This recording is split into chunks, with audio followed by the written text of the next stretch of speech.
Hola, mi gente, and welcome to Stays Crunchy and Milk. If you have questions or comments, queries, statements, or otherwise, we have multiple ways to be reached. Twitter is, of course, the best way for those that need instant gratification, and the show's Twitter feed is @skimpod. That is SKIMPOD. That's where I like to fight. For the more patient amongst you, the email address for the show is podcast@stayscrunchyandmilk.com. That's crunchy being spelled with a K. We're available via Apple Podcasts, Stitcher Radio, TuneIn Radio, Google Play, Spotify, and a partridge in a pear tree. And of course the website, stayscrunchyandmilk.com. Please rate, review, subscribe, and share the show. And a band plays on here at Skim, and to that end, we provide you a Podcast, a musical discussion podcast built on a hip-hop foundation, and you know what? It's dope. Our personal Twitters are Tatum216, Lunchbox2099, your host, the Internet's Tayrell713, and me? Well, damn it, I'm the real ODP. My Rhyme Magnum got 357 calibers. To bust a sucker's melon like Gallagher. Body chemistry consists of Hennessy, toxic melanin with an adamantium skeleton like Wolverine. Child, my heart pumps kerosene. Son, I spit butane. Burn any bastard you name till I die. And even when I'm maggots, I'ma still be fly. Perpetrator, you're not the one. Your name's not Anthony Hardaway. I'm like a wolf with blood dripping down his fangs. My technique's foul enough to shoot the flagrant technical. I be coming off the head rougher than rib tip receptacles, except the exceptional syllables to be the next man's umbilical cord. Catch distortion. Razzcast rips kids like abortion, sending niggas to hip-hop hell, ock. Eternal damnations through writer's block.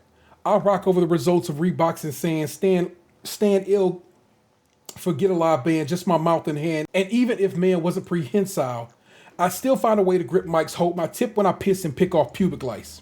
Cause see, I always been nice, but first brother slept. But now I come back twice like Christ to resurrect the West.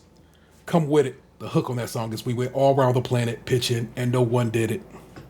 Well then come with it, because the song is Come With It. Razzcast, 1994. The Street Fighter, the movie soundtrack, which was amongst the golden age of hip-hop, movie soundtracks that was like, fuck it, put a bunch of rap on there. Because after Above the Rim, no, let's give credit where it's due. After first Juice, then New Jack City, then Menace did it. Motherfuckers was like, hold on, it's money to be made by doing soundtracks. Plus we can, get all these artists out there that may be new to the game or whatever like that. So Above the Rim, of course, is like the one, you know what I'm saying? Because Regulators was on that bitch. So motherfuckers know it. But respect must be given to those that started it. And the Street Fighter soundtrack was one of those priority releases. And that was a hip-hop quotable in the source from our man Razzcast. None of that has nothing to do with anything. Hello and welcome to it. Stays Crunchy and Milk episode 383. And trust we're at the misty inside's dose of fun. I am joined by my best friends, Tatum216, Lunchbox2099. We're going to force our way to this fucking opening. Fair enough. And my homeboy, the real ODP. Hi. Who is the one person who actually gets a gap. So he actually could say something, but he didn't. Well, yeah, he's at the fucking end. To say. Mm-hmm. He has some respect on it. Some respect on it. I'm, of course, your host, the Internet's Tayrell713. We out here doing the goddamn thing, and we gonna just put some respect on it. We gonna hit the ground running. Ohio's overnight curfews expire as coronavirus hospitalizations hold at below 2,500. I think this is moronic, but whatever. I'm just living in a pandemic. I'm not a governor, so fuck it. Columbus, Ohio. This is Laura Hancock over at Cleveland.com. Columbus, Ohio. Ohio's overnight curfew to prevent the spread of COVID-19 expired Thursday and wasn't extended because the state's coronavirus-related hospitalizations have dropped to lower levels. Governor Mike DeWine had said if hospitalizations remained below 2,500 a day for 7 days, the curfew would be lifted on Thursday. 1,862 people were hospitalized in Ohio facilities. Ohio's overnight curfews began November 19th. It originally lasted from 10 p.m. to 5 a.m. The idea being it was to stop transmission when some of the riskiest behaviors occurred, as people are impaired by alcohol and aren't as vigilant about social distancing and masks. The curfew had broad exemptions for people who work, had to take care of family members, or had to obtain essential products or services. On January 28th, the curfew shortened from 11 p.m. to 5 p.m., thanks to hospitalizations dropping below 3,500. Ohio's level of hospitalizations has rapidly dropped in recent weeks. On January 11th, it was 4,056, and on December 11th, it was 5,099. DeWine, during his coronavirus briefing broadcast from his home in Greene County, said hospitalizations dropped because residents of nursing homes have been vaccinated. Older people are at a higher risk of getting sicker from COVID-19 than younger people. DeWine said he may have to bring back the curfew in the future if hospitalizations spike. He encouraged the public to continue to wear masks and socially distance. The virus is mutating fast, he said. What we don't know is what's going to happen with the variants, he said. Jack Entertainment, the Ohio casino operator, announced that it will resume 24-hour operations at its Cleveland Casino and Thistledown Racino effective immediately. We are all in this together. And as always, Jack will remain committed to delivering a safe and comfortable environment for our guests and team members to enjoy, said Mark Dunkson, Jack Entertainment's CEO. Every county in Ohio, I believe, except for 2, is still in red.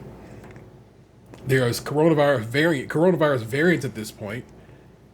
Everybody's not vaccinated. Not even a lot of people are vaccinated at this point because we don't have a lot of vaccine because, it turns out the previous administration just didn't buy enough. But sure, fuck it. And we had, I think, at the end of the year, 4,000 unreported deaths. 4,100 unreported deaths, underreported deaths in the great state of Ohio from COVID virus because somebody missed putting in the information. 4,000 people. I'm sorry, 4,100 people. So, yeah, that's what I'm saying. So, fuck it, go stay at the bar, hang out all night. Fine. That's fucking just ducky. Is this the bad time to mention that I went to a whiskey bar last weekend? Bro, you have been trying to catch this shit for a minute now. I just allow for it. And You won't go grocery shopping, but you'll go to the bar. It is illogical to me, but it is how you live your life. It's not that I won't go to the grocery store. It's just they bring it to me while I'm working.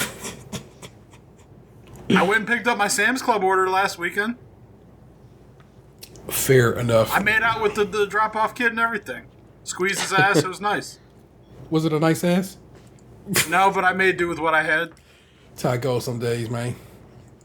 But, yeah, fuck it. put some respect on I am grateful that my partner should be getting her first vaccination next week. Her being the main concern about all this. Like I said, she's immunocompromised, and we stick to the. Well, I also, I'm old and fat and have high blood pressure. I don't want this shit either, nigga. But I am for one, the president announced a couple weeks back that he was going to full court press on making sure America got all the needed vaccines to vaccinate every American. And now 2 weeks later, they've actually done just that, and they seem to think they have enough to have everybody vaccinated by mid-year. And that is also an exciting turn. But nah, man, I can't fuck with it. So they are literally telling us to double up our mask because of the variants, COVID variants that are out there right now. But also telling you, go hang out, have a drink at the bar and at the restaurant and shit. And I'm just like, you're just idiots doing idiot shit, man. So fine, Governor.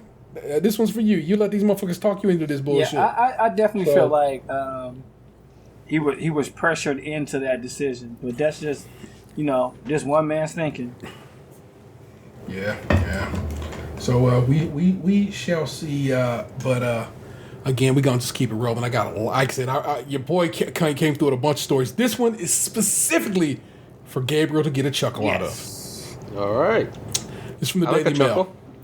The deal is this: the Daily Mail is kind of one of those lightweight, fake. No, not fake, but just one of those kind of National Enquirer kind of rags. You know what I'm saying? It's just an English rag, and of course they have American outlets because at this point they've been doing it for so long. So don't take this 1,000% gospel, but also I bet you they wouldn't have said this shit if they wasn't true. It's one of those situations. Exclusive. So the Daily Mail exclusive. Hot shit. In battle, QAnon Congresswoman Marjorie Taylor Greene openly cheated on her husband of 25 years with a polyamorous tantric sex guru and then moved on to another affair with the manager of her gym. It's a burner. Was it the guy who played Barney? That would have been dope. Rick Moranis? I remember what you're saying now. I remember that story. How my man Barney was a tantric sex master. Controversial excuse me, this is by, who wrote this? Martin Gould in Alpharetta, Georgia for the Daily Mail, and Ruth Stiles in Renton, Washington for the Daily Mail. Both of these people came together to put the story together. Controversial conspiracy Congresswoman Marjorie Taylor Greene cheated on her husband with a polyamorous tantric sex guru, DailyMail.com has learned. Then, after ending her affair with him, the mom of three moved on to a gym manager behind her husband's back. They be cucking. They be doing that shit, man, that other side, man. But despite the tawdry flings, Taylor Greene stuck with her husband, Perry, as she made her unlikely rise that has turned her into the most talked about Republican in Washington, D.C. As clear As clear as those Coco videos be on X videos, you know they be Republicans. Neither man denied the affairs when approached by the DailyMail.com. Craig Ivey, the tantric sex practitioner, said, "I will not respond to anything about this," while the other man, Justin Tway, said, "I have no interest in talking about anything to do with that woman. Everything with her comes to no good." But others say the new representative of Georgia's 14th congressional district was brazen about her affairs, which she carried on for a decade while working in gyms in Alpharetta, Georgia, some 35 miles north of Atlanta. Oh, dude. There's pictures. I am just going to put this article in the chat. You guys can scroll down and see who these gentlemen are. And that look on my face probably should tell you a lot. I am astounded. It wasn't a secret. Everyone who moved in her circles knew about both affairs. One man who worked closely with Taylor Greene told DailyMail.com. And her boss billionaire's grandson, Jim Chambers, added, "She socialized with a lot of us. I remember one particular pool party where she was lying draped over Craig's lap drinking a beer. She was quite open about it," he added. "We all thought her marriage was falling apart. But then I took my son to her son's birthday party, and things seemed totally normal between her and her. Oh my gosh! Even if they were a little lukewarm. But then this nigga looked like Zangief. Yeah, I've seen that. Yeah." In response to the Daily Mail's request for comment, Taylor Greene called the story ridiculous tabloid garbage. Tabloid, that's what the Daily Mail is. This dude was like naked at Hocking Hills in Ohio. Wait a minute. She called this a ridiculous tabloid garbage spread by an avowed communist. Fucking commies. and another attempt to smear my name because I'm the biggest threat to the Democrats' socialist agenda. Her attorney, L. Lynn Wood. Who wears short shorts? L. Lynn Wood has Is this the chick for? Is this Reese Witherspoon? L. Woods? No, this has previously said that an article about the allegations published by the New Yorker magazine was intended to smear her with false accusations, half-truths, misrepresentations, out-of-context statements, and agenda-driven lies. Taylor Greene, 46, has become notorious since being elected to Congress. She calls herself a strong conservative Christian who planned to take her family values to Washington. On Instagram, I'm not going to go any further with this, though, as the story goes. But she has been slammed for her beliefs in conspiracy links to the group QAnon, which claims former President Donald Trump was sent by God to oust Democrats who are involved in nationwide rings that traffics, abuses, kills, and even eats children. She has also said the Parkland and Sandy Hook school shootings were false flag operations aimed at tightening gun control, harassed Parkland survivor David Hogue in the streets, and questioned whether the September 11th terror attacks were real. Congress voted last week to remove her from committee assignments due to her outrageous beliefs and actions. Rumors of Taylor Greene's affairs have been around since she hit the headlines in the summer by winning the Republican primary for her seat, which covers a wide swath of rural northwest Georgia. Chambers even tweeted at the time, MT Green, so when you worked for me at CrossFit Alpharetta in 2012, the extramarital affairs you had with Justin and Craig, those are Jesus approved, right? Niggas be hating. Oh. That story goes way longer than you think it should, but because I'm not saying it's just true because it's just a long ass story. I'm just saying it seems to have all its facts lined up, and ain't nobody suing nobody, and ain't nobody's asking for an injunction to pull the story down. Yeah, I think the funny part is like I don't feel like they're wrong for it, sort of, but whoever was looking for this shit was looking fucking hard, because there's a lot of pictures of those dudes, and it's a lot of information on that. Like, it is a little bit of hate. Oh, it's hating. I'm okay with that. Hate. That's how stories work sometimes. It'd be some spiteful motherfuckers, and it'd be like, all right, well, fine. I'm gonna spite this shit. That smile in my face. Talk behind my back every time I'm gone. You know what I'm saying, Aunt Jemimah finally has a new name. It's by Chauncey Alcorn over at CNN Business. New York. Quaker Oats is releasing a new name and logo for its Aunt Jemimah products, finally retiring the racist stereotype that has adorned its pancakes, mixes, and syrups for decades. The name Aunt Jemimah, long criticized as a racist caricature of black women stemming from slavery, will be replaced with Pearl Milling Company, with the Pearl Milling Company name and logo on the former brand's new packaging, according to parent company PepsiCo. We are starting a new day with Pearl Milling Company, a PepsiCo spokesperson said. A new day rooted in the brand's historic beginnings and its mission to create moments that matter at the breakfast table. PepsiCo attorneys purchased brand name and logo trademarks for Pearl Milling Company on February 1st. Trademark attorney Josh Gerbin of Gerbin Parrott PLLC in D.C. spotted the filing Monday. We've been looking for it ever since they made the announcement, Gerbin told CNN Business on Tuesday. The new brand is scheduled to launch in June, 1 year after the company announced the change. Aunt Jemimah was one of several food brands, including Uncle Ben's, Cream of Wheat, and Mrs. Butterworth, to announce redesigns as protest against systemic racism erupted across the United States this past summer. Mrs. Butterworth racist too? I didn't know that. The story behind Pearl Milling Company. The Pearl Milling Company was the late 19th century business that was created the original ready-made pancake mix, according to PepsiCo. It was founded in 1888 by Chris L. Rutt. Rutt named the original company after Old Aunt Jemimah, an 1875 song from a minstrel show that featured performers in blackface who wore aprons and bandana headbands. The new Pearl Milling Company brand logo replaces the Aunt Jemimah logo with what appears to be a 19th century water mill. Where flour was ground at the time. The new logo's red, white, and yellow color scheme matches the colors that were used on Aunt Jemimah's packaging. The name is a nod to where our delicious products began before becoming a family favorite breakfast staple, PepsiCo said of its new Pearl Milling Company branding.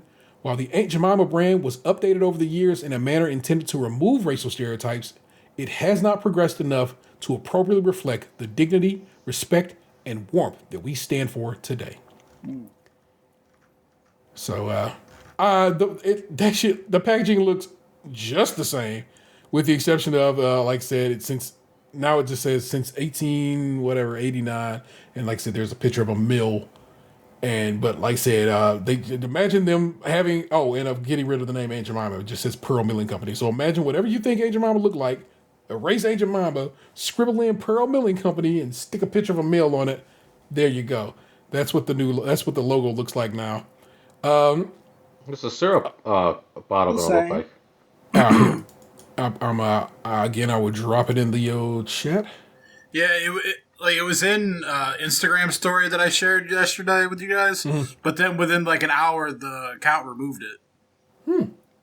It was weird. It's like I shared it with you guys like at night, and then I looked in the chat an hour later, and it was it was unavailable. But when I shared it to you, they'd only posted it like 10 minutes prior. Yeah, there was a dick in the background. They had to get rid of it. If you scroll, like I said, if you open that link and just scroll down, you can see what the packaging looked like. And like a lot of things came out of George Floyd's dying and the general uprising of the summer of 2020. These were some of the wildest ones to me. It's like, I get it. I truly get it. They gave Aunt Jemimah a perm trying to bring her into the bring her up to date in like the 90s. And even still, they're like, bruh, Jemimah? Aunt Jemimah? That shit was fucked up off row. I don't know about Uncle Ben so much, but I guess Uncle Ben, I don't fucking know, man. He did kind of have a slavey ass look to him, didn't he? He looked like Samuel L. Jackson's character in Django. I think they did it on purpose. The SNL skit they did on like Dave Chappelle's night when it was like the week of the election. They did a skit where like it was about people losing their jobs. Oh yeah, because the Count came in there, right? Pete Davidson was playing But I'm Uncle Ben. All I know is rice. Oh my god! I actually was going to talk about this last week, but ended up forgetting because I left the story in my Gmail and didn't like open it up. But stuff happened, and this story had an interesting update to it. So here we go, reading about it now, because the update kind of helps, I think. Morgan Wallen's sales skyrocket after racial slur controversy. This is by Emily Blake over at Rolling Stone. Sounds about white. It does, doesn't it? Despite the country music industry's swift withdrawal of support for Morgan Wallen, after a video of him surfaced Tuesday night using a racial slur, a breakneck fall from grace that has included much of the radio industry pulling his songs from airwaves, his contract with Big Loud Records being suspended indefinitely, and the Academy of Country Music halting his potential involvement in eligibility for this year's awards, the country singer lost no support from his fans on streaming. Wallen's sales increased 1,220% on Wednesday compared to Tuesday, while his song sales were up 327%, according to Alpha Data, the data analytics provider that powers the Rolling Stones charts. And despite being removed from playlists like Today's Country Music on Apple Music and Spotify's Hot Country Songs, his streams did not dip on Wednesday at all. Wallen's music remains on the services since his label, Big Loud, has not removed any material. Wallen, or Wallen, I don't know how to pronounce his name. I can call him a nigga because fuck it. On demand audio streams were up 6%, while his program streams increased 16% compared to Tuesday. Wallen did, however, see a 79% drop in radio spins on Wednesday and Thursday compared to the previous 2 days, according to Alpha Data, after radio chains including iHeartMedia, SiriusXM, Intercom, and Cumulus Media announced they were pulling his songs from the airwaves. According to Variety, Cumulus Media sent program directors a note saying, effective immediately, request that all of Morgan Wallen's music be removed from our playlist without exception. An iHeart spokesman told Rolling Stone, in light of Morgan Wallen's recent actions involving the use of a racial slur, we have made the decision to remove his music and content from our stations effective immediately. Intercom and SiriusXM also confirmed they'd remove Wallen's music content from their platforms. But there were a handful of stations still playing Wallen through Thursday, one of them being the Florida station WHEL-FM, serving Fort Myers and Naples, Florida. which according to the news press was previously called Trump Country before changing its name to Hell Yeah 93.7. Other stations that showed no signs of pulling his music included Bama Country 98.9 in Montgomery, Alabama, and 106.7 The Buzz in Little Rock, Arkansas. After a video surfaced on TMZ of Wallen using the N-word, he issued a statement calling his behavior unacceptable. I used an unacceptable and inappropriate racial slur that I wish I could take back. There are no excuses to use this type of language ever, he said. I want to sincerely apologize for using the word, and I promise to do better. Wallen has emerged in the past year as one of hip country music's biggest streamers, an indestructible force on RS charts. His sophomore album, Dangerous, the double album, broke the record for biggest debut for a country album in Rolling Stone 200 history and shattered Luke Combs' record for the highest single week streams for country music. Dangerous is currently in its third week at number 1 on RS200, while Waylon also is in its third week atop the Artist 500. The first country act to top the chart 3 weeks in a row. So, there you go. As the resident white man on this show here, I don't listen to country. I have no idea who the fuck this guy is. So don't look to me for any guidance of I don't any know any of kind. his songs either. One, I know you don't listen to country music, so there was none of this is going to be from you. It was more Every now and again, like you get like a honky tonk but donkey donk that kind of transcends genres or something. But this man I'm not aware of. Yeah, so he is the big deal in country music. He was going to be on like the first Saturday Night Live of the year, but got caught violating COVID protocol, so they booted his ass off. But they rescheduled him for like 2 weeks later. They said, "Oh, I know, fuck it, you can come back." Isn't it like how Dave Grohl got on or something? Yeah, like the Foo Fighter filled in. Yeah, no, it was somebody Jack filled White. in. Jack White. That's it. Yeah. That's it.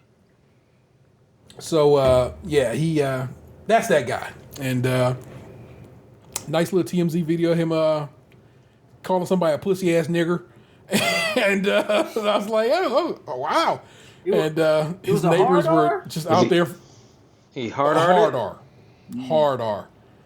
And his neighbors were out there just recording him going buck and yelling that out loud. And I'm like, no, if you buck. Okay then. No, if you buck. No.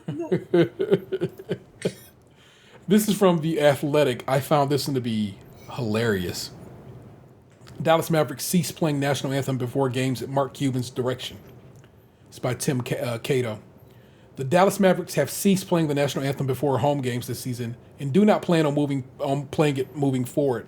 A decision made by owner Mark Cuban that he confirmed to The Athletic on Monday evening. None of 13 preseason games and regular season games played at the American Airlines Center this season have featured the anthem before the game, including Monday's game against the Minnesota Timberwolves, the first played this season with a limited amount of fans in attendance. The Mavericks did not publicize the anthem's removal, and The Athletic was the first media organization to reach out about the change after noticing its absence on Monday. Multiple team employees described only noticing the anthem's removal on their own, as it was also not announced or explained internally. I'm not going to read any more of that. If you want the rest of that story, go hit up The Atlantic. What's funny about that story is the NBA came out yesterday from the time we recorded this and was like, nah, son, we play the anthem in our arenas. You better get your ass in line real fast. Mind you, nobody noticed this for the entirety of this season, which I believe started Christmas Day. Is that when the NBA tipped off this year? I think like a week before that. So yeah, they probably had a little like their little preseason. So, and nobody noticed or gave a fucking rat's ass until somebody noticed and told on somebody. And I like that in Mark Cuban that he know what it is, man. And well, he got on ESPN yesterday and had like a 6-minute discussion about what everything was. Mm-hmm. And he said that like it was part of like trying to appease everybody, in that players, some wanted to kneel or not partake, and then like at the time he was just trying to see what would happen if they just like avoided the situation altogether. But he said it's like part of an ongoing thing where like they're open to discussions with everybody and they're working through everything. And I don't mean we're working through the NBA to see if they'll do it, but it was part of like their like, like the PCNs are like, oh, it's the Players Commission and we're trying to, work with our social justice committees and yada, yada, yada, yada, yada. I mean, it was really like a 6-minute, like, this isn't as big as everyone made it out to be. Like, I wasn't like trying to like stick it to the man. This was just us. It almost felt like he was trying to explain it as like some sort of social experiment. He was trying to play the middle. He was trying to sit the fence as best one can in these situations. And also, again, like I said, it hadn't been a concern at all apparently until it became a concern. And that's part of it too, though, is like they don't televise the national anthems like on the broadcast. Yeah, and then like the arenas haven't really had like very many people in them whatsoever. Yeah. It's most for a lot of places. It's just been like the players and like arena staff, like the team staff. So like, it wasn't really that much of a deal because a lot of the people there don't want to fucking do it anyway. So no one was really going to complain. But now that like they're starting to allow some fans back in, it started to be more noticeable. Mm.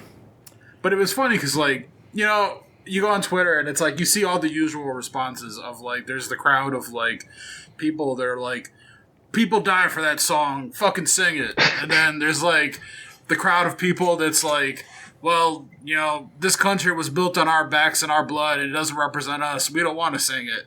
And then there's like the crowd of people that's like, well, if you all love the song so bad, shut the fucking concession stands down during the anthem then. Mm-hmm. And, it's the same responses so every time we have this discussion.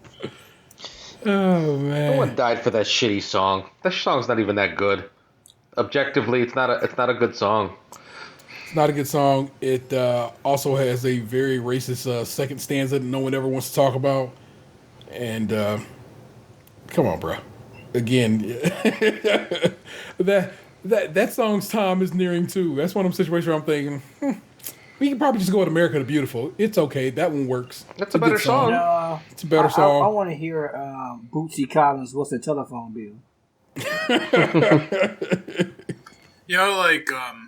I watched Skip Bayless and Shannon Sharp debate this yesterday, and I was really, and it's not that like these shows make up my day or anything like that, but I was really surprised for someone in Skip's shoes who tries to present himself as like Mr. White Woke, that he was coming off very like, get off my lawn, don't touch our fucking song. It was literally like a 16-minute segment that I watched on YouTube where it's like Shannon Sharp spent his half saying like, what I had said a minute ago about like, like black people building up the country and not getting any credit and the song doesn't represent them and, etc. And then like Shannon and then Skip's like, I hear you with all that stuff and but it's just like, I feel like we have to remember who we are and we can't get rid of everything. Like, some traditions are just part of America. He's like, America has its flaws and I acknowledge that, but I still think America is the greatest country in the world. And we can't get rid of everything. And I'm just like, did you wipe a tear? We can remodel. I feel like you the first motherfucker to ever call Skip Bayless the white woke because I feel like he is the least woke motherfucker, man. So no, it's because he sits up there and he like, I've noticed like he's a little sly. Like I watched like these clips and it's like Shannon Sharp's up there and he's presenting facts and saying things that make sense. And the whole time that he's talking, if you listen closely, you hear Skip on the other side of the table going, oh, really? She had her okay. own series.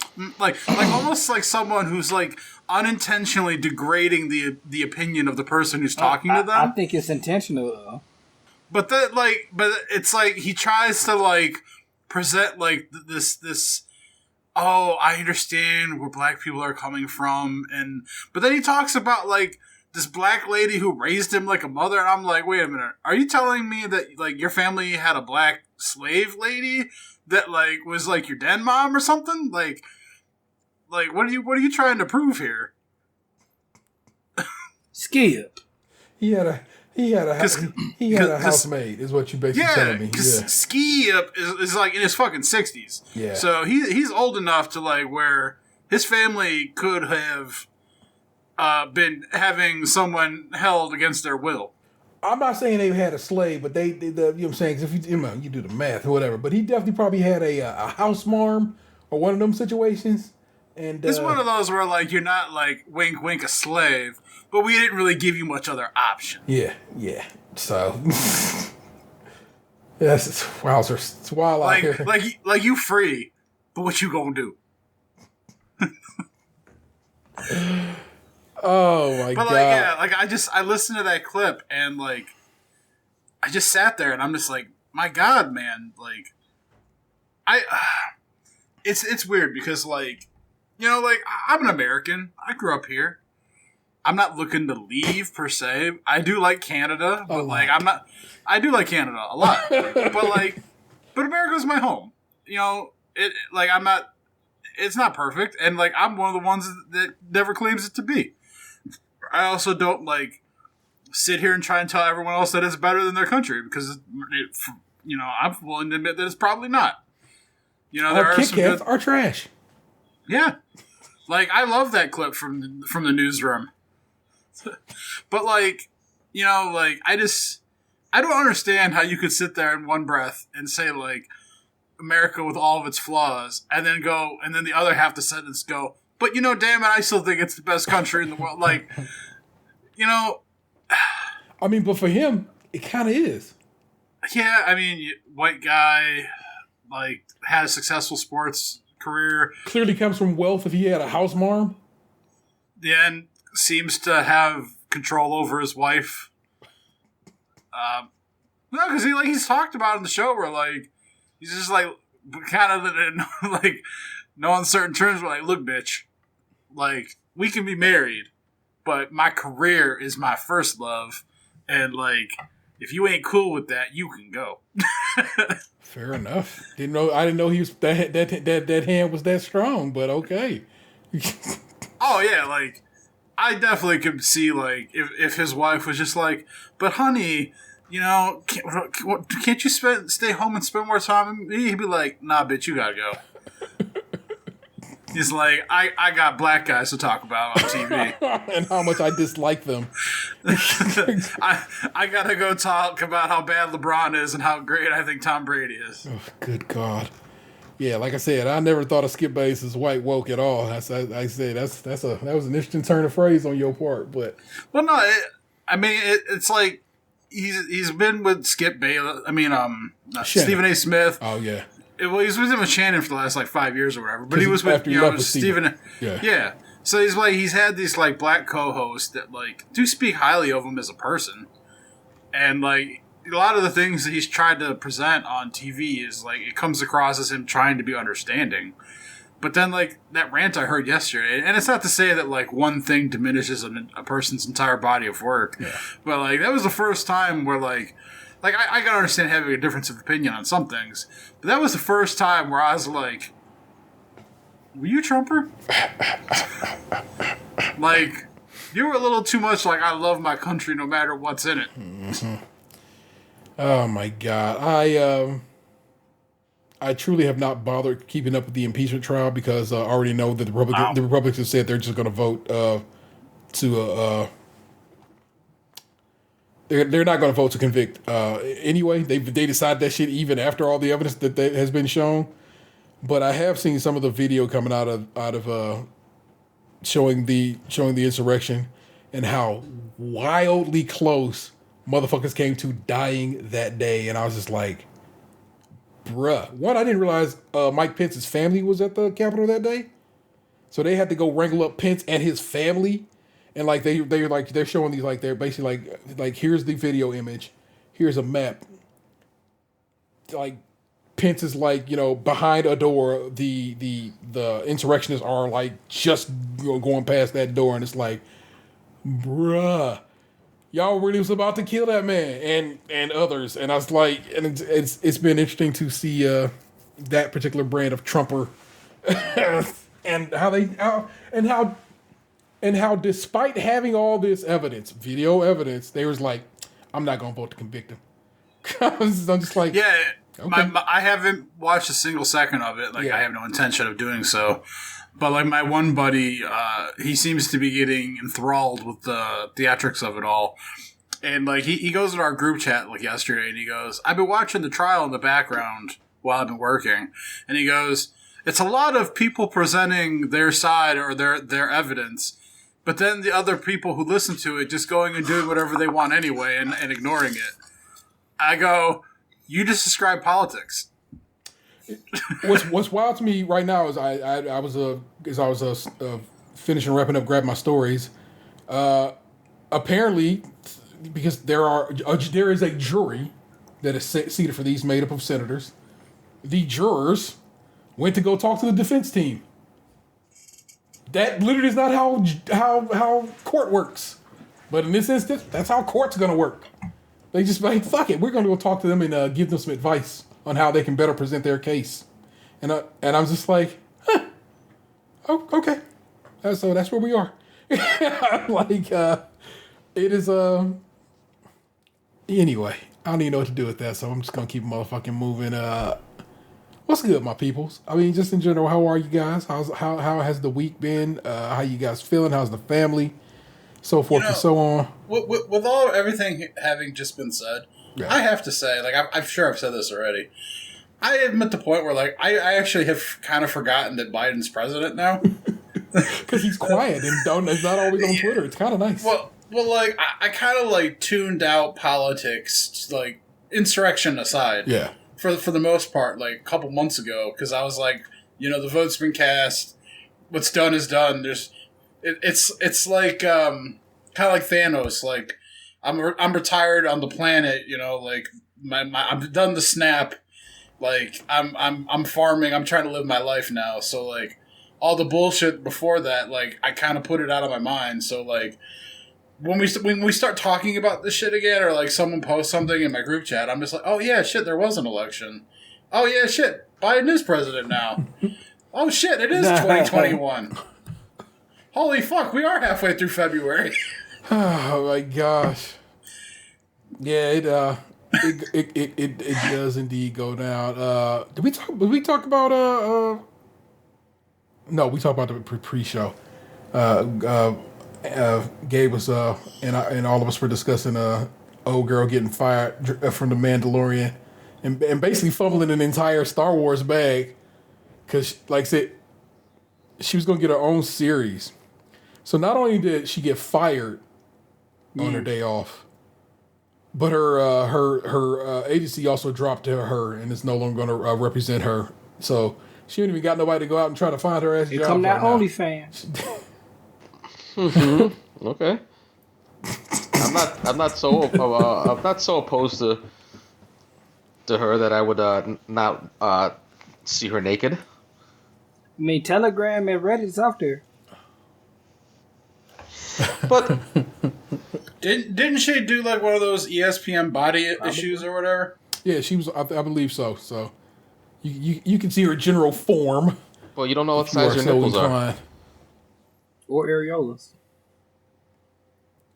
I think it's like an outtake of what's the lady that went Ronda Rousey? You ever seen those outtake pictures of her? No, I've not. Oh, from when from her body's issue. Yeah. You see see the meats. Yeah, I that's about the best I can show. What was that? There. Yeah. Yeah, put it in the chat or something, man. Nice. That's what I'm doing. Well, I tried to go the quick route and I realized that wasn't going to work, so now I'm going the back route. Well, in general, as I was asking gentlemen, how goes it? How they hanging and so forth. Not terrible is actually like sometimes big for you because really most of the time you are like I don't know, I ain't feeling it. But my day was really, really bad. Like the only reason I didn't put in like, oh man, I'm having a bad day too. Was like then it's like, oh yeah, I'm about to go see my dying grandma. So I was just like, I'm not gonna say that my day was bad today. So enough. So I woke up around 6 this morning, and my son was like, "Hey, I'm ready to start my day. I usually sleep till 8 or 9 o'clock. This is Emery, not Anthony." And he was like, "But I'm ready to roll." So I was like, "I guess I might as well just roll with you." But my basement had backed up this morning, so yeah, literally all shit. So I started getting ready and I like poured down some bleach and like whatever had backed up reacted with the bleach and like Oh yeah, because ammonia from Yeah, piss. it was really, really bad. Like, I've been having breathing troubles all day. Yeah, it's been in like so. Then I called the sewer district. So having a sewer bill is one of the most terrible Yeah. thing. I just don't understand. They charge you what they want to charge you. Yeah, my sewer bill is always like 2 to 3 times more than my water bill. I'm like, how are you charging more to take it out than you are to bring the it in? sewer bill is like one of the biggest. I used to. It's a racket. Mine is always like double what the water bill is. Like my water bill is usually 45 and my sewer bill is 89. Yeah, my water bill is usually like 18, and then my sewer bill is usually in the 30s. But this last time, it was almost $50. Yeah, it's a lot more people pooping here. But yeah, I mean, I get that, but like and it's like the bill comes and it's always the chart with like the usage that I don't even know how to fucking interpret, and I'm like, sure, you're ripping me off and you're trying to explain it to me, but I have no way of knowing how you're ripping me off. I called them this morning, like, because once a year, I don't know if it's as long as it's in Cuyahoga County, you can call and they're like, and they'll come like snake out your sewer drain. So I did that. The main problem with my sewer line is from my sewer to the street is very, very long. Like my house sits back pretty far. And, I live in a ranch style house, so it's like that's long. And then from my house to the street is like another 200-300 feet. So in the wintertime, water going through that long, cold ground, it gets frozen up all the time. So it's always, it happens like once every winter, sometimes twice a winter. And so I called them, they came out. I went to go get a new wet dry vac because the one we have is like a 13-gallon one, maybe more.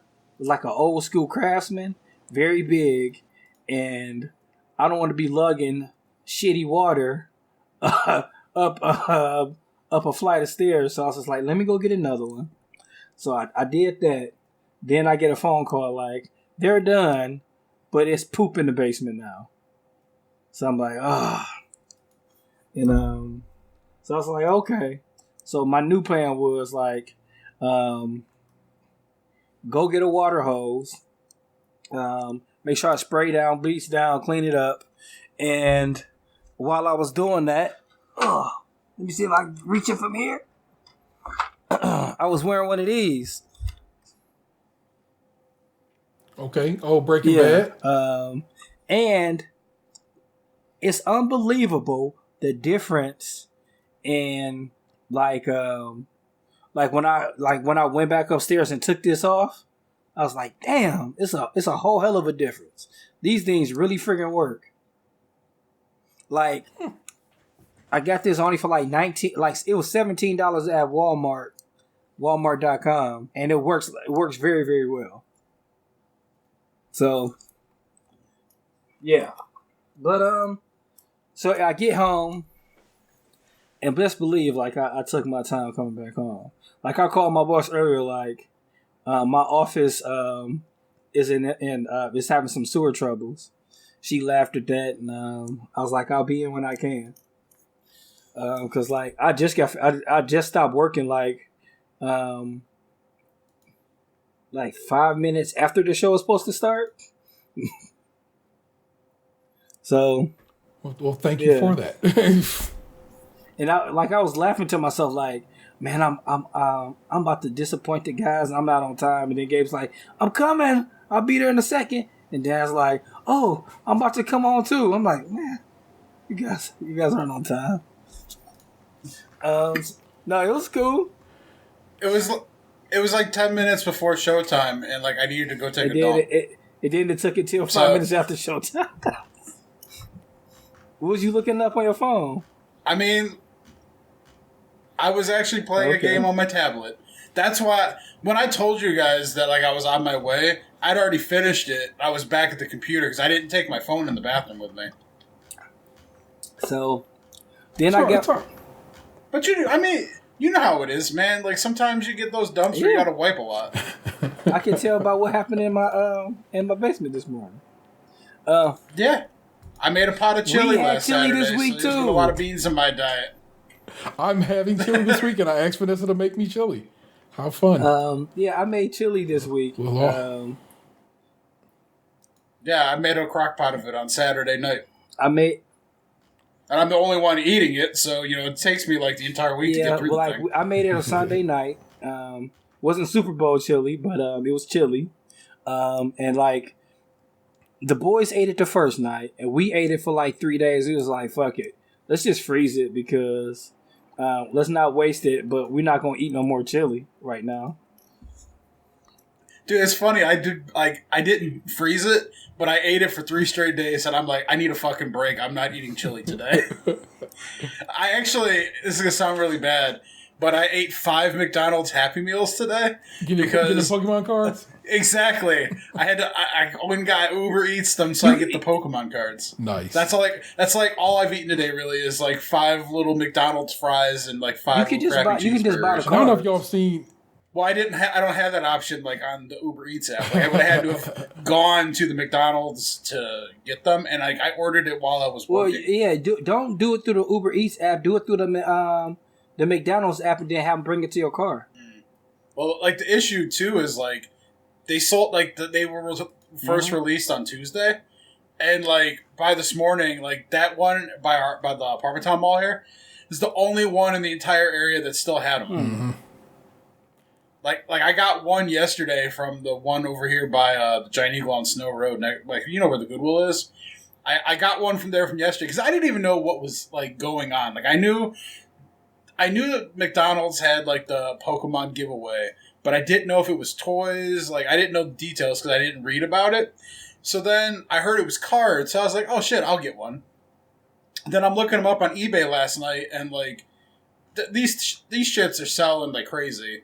So I was like, well, shit, I'll try and get some more, tomorrow being today. And then it's like I go on there, and the first 5 McDonald's that I pulled up were all sold out. As it works out, apparently right during these, lockdown times, the card game is the way to go. Any cards. Baseball, basketball, collectible card games of any sort. Cards is selling just wildfire. Like, I've seen people with pictures up of, like, being in Target and the whole Pokemon wall is empty. Because people is copying cards and cracking them holes open and flipping them on, as like you said, on eBay for quite the pity. So, I bought like a $3.80 Happy Meal yesterday. Opened up the 4-pack of cards. Yeah. Got a hollow Charmander, went to eBay, and it was selling for $15. Nice. So, I dig it. I love it. If you like it, I love it, my dude. I dig this working out for you.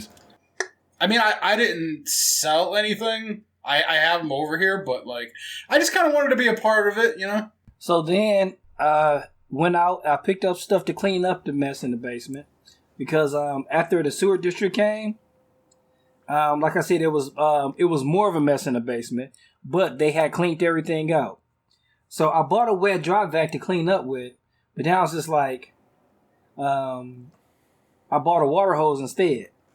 So I sprayed everything down, pushed it back down the sewer, and then just cleared it out. Then I poured more bleach, more Mr. Clean and stuff like that, and it seems to be pretty good so far. But right on. Did they offer any advice to you about cleaning up or anything? Or they just I was literally just about to ask the same thing. Or they just left you to your own devices? I wasn't even home when they did it, so I don't even know if the blockage was all ice. I don't know if it was paper products. I don't know if it was roots.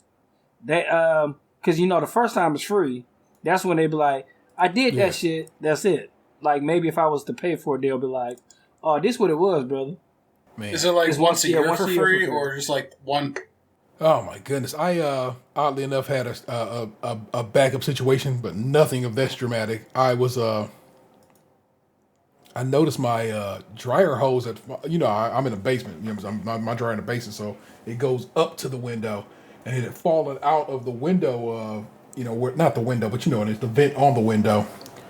And I was like, damn! I go, because I came downstairs. I'm like, why is there lint everywhere? Yeah, and I was like, oh shit! The dryer was basically drying into the basement, and Vanessa, I go, oh shit! The dryer hose right out. She goes, hey, you should vacuum that hose out with the shop vac. I go, yeah, okay, that makes sense. Why not? And I start vacuuming. It's like, and I can hear it. It's like, like I feel it coming down the hose. I'm like, what the fuck is going on with this motherfucking vacuum? So finally, I just pulled the dryer out, pulled the hose off that bitch. There was a kink in the hose, and this whole time, basically, lint had been building up in this hose for God knows how long, and definitely was on the verge of becoming a fire hazard.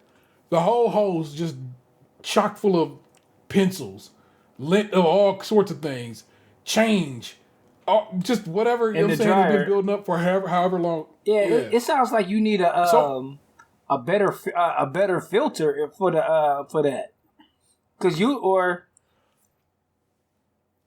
I ended up just replacing the hose outright because as it comes, that hose has been there. I've been in this house for 14 years at this point. God damn, and I have never replaced that hose before, and that hose never replaced, and so not all of I know how they're like basically like slinkies, but some of that hose, the slinky part ain't there no more, and so it's easier to kink up that way because the hose been there for so long. It's basically whatever. So putting in a hose that is indeed a full slinky all the way up and out means the hose is open.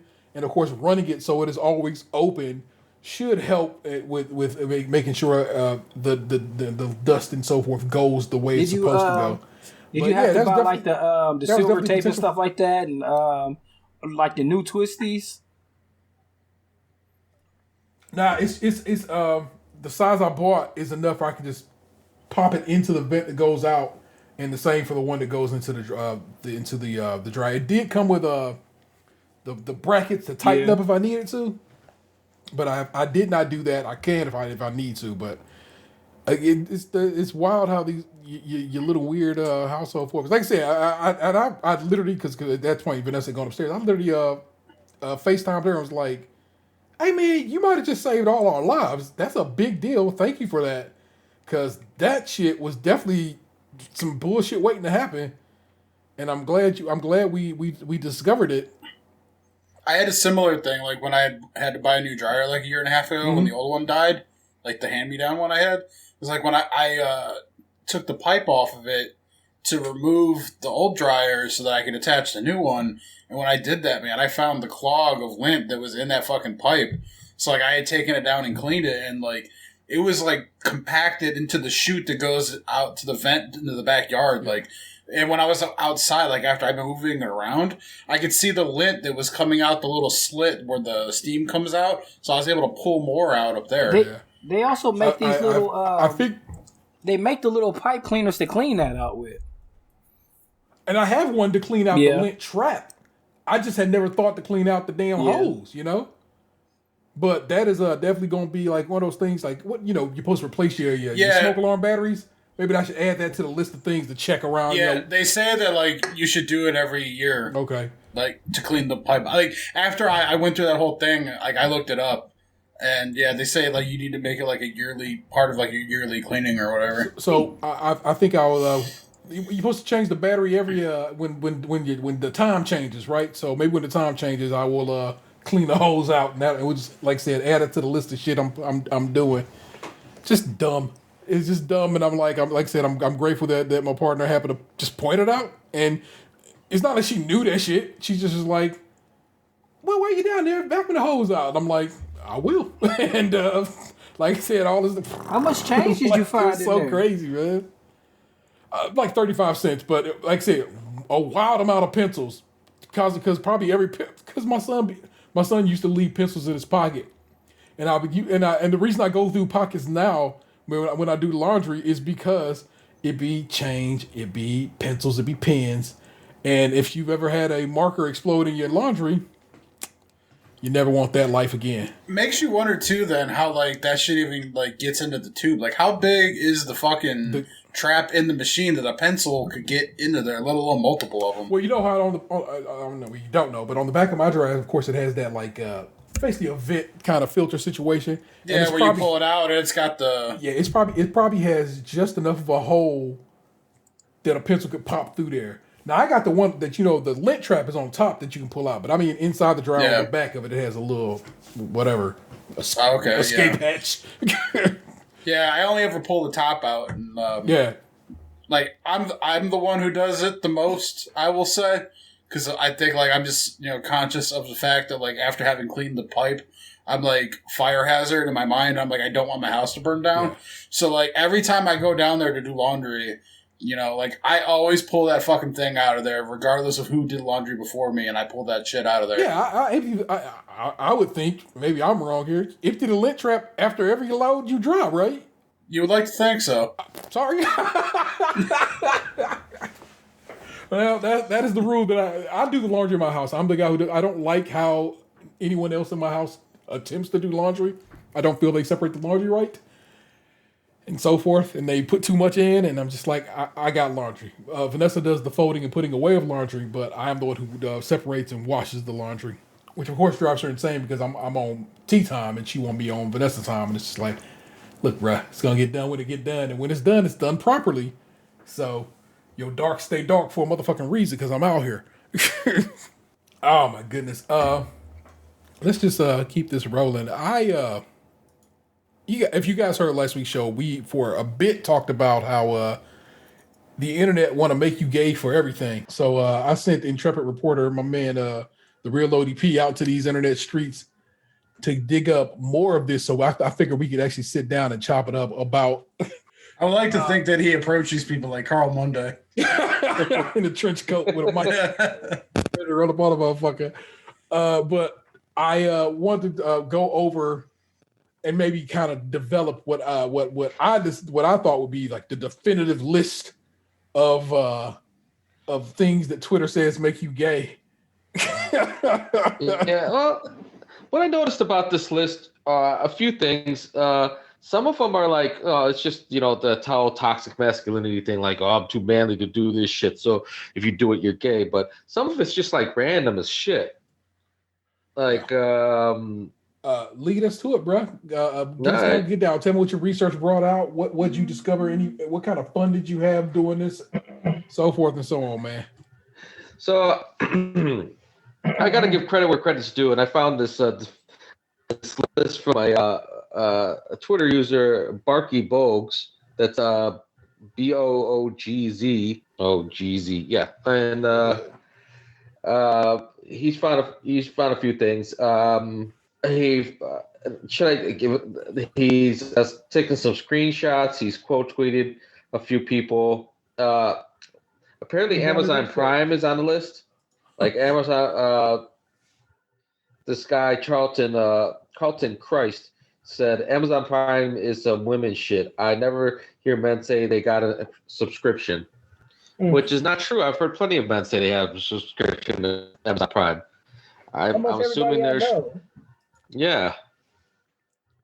None of them are gay that I know of. I'm still surprised, like, this day and age, when, like, you hear the people that, like, shit on Amazon Prime, like, oh, I don't need that. Wait at you, boy. Like, I don't need to pay up front for shipping. I just pay to ship the things that get sent to me. And I'm like, I spend way too much money on Amazon to not fucking have Prime. Yeah, it's just like, come on, bro. What are we even doing here? It's like, and on top of that, you get Prime Video and Kindle books, like, you know what I'm saying, free Kindle books. You know what I'm saying, so forth and so on. It's too good a deal. I don't know. Kindle sounds like kind of a gay word. What are you kindling? So basically, what it comes down to is, even though, like I said, we had discussed this, we're like, we're gonna sit here and make the definitive list of these things. Mr. Barky Bugs pulled this off before us. Yeah, but almost last May. Yeah, basically did no, that's last February, sir.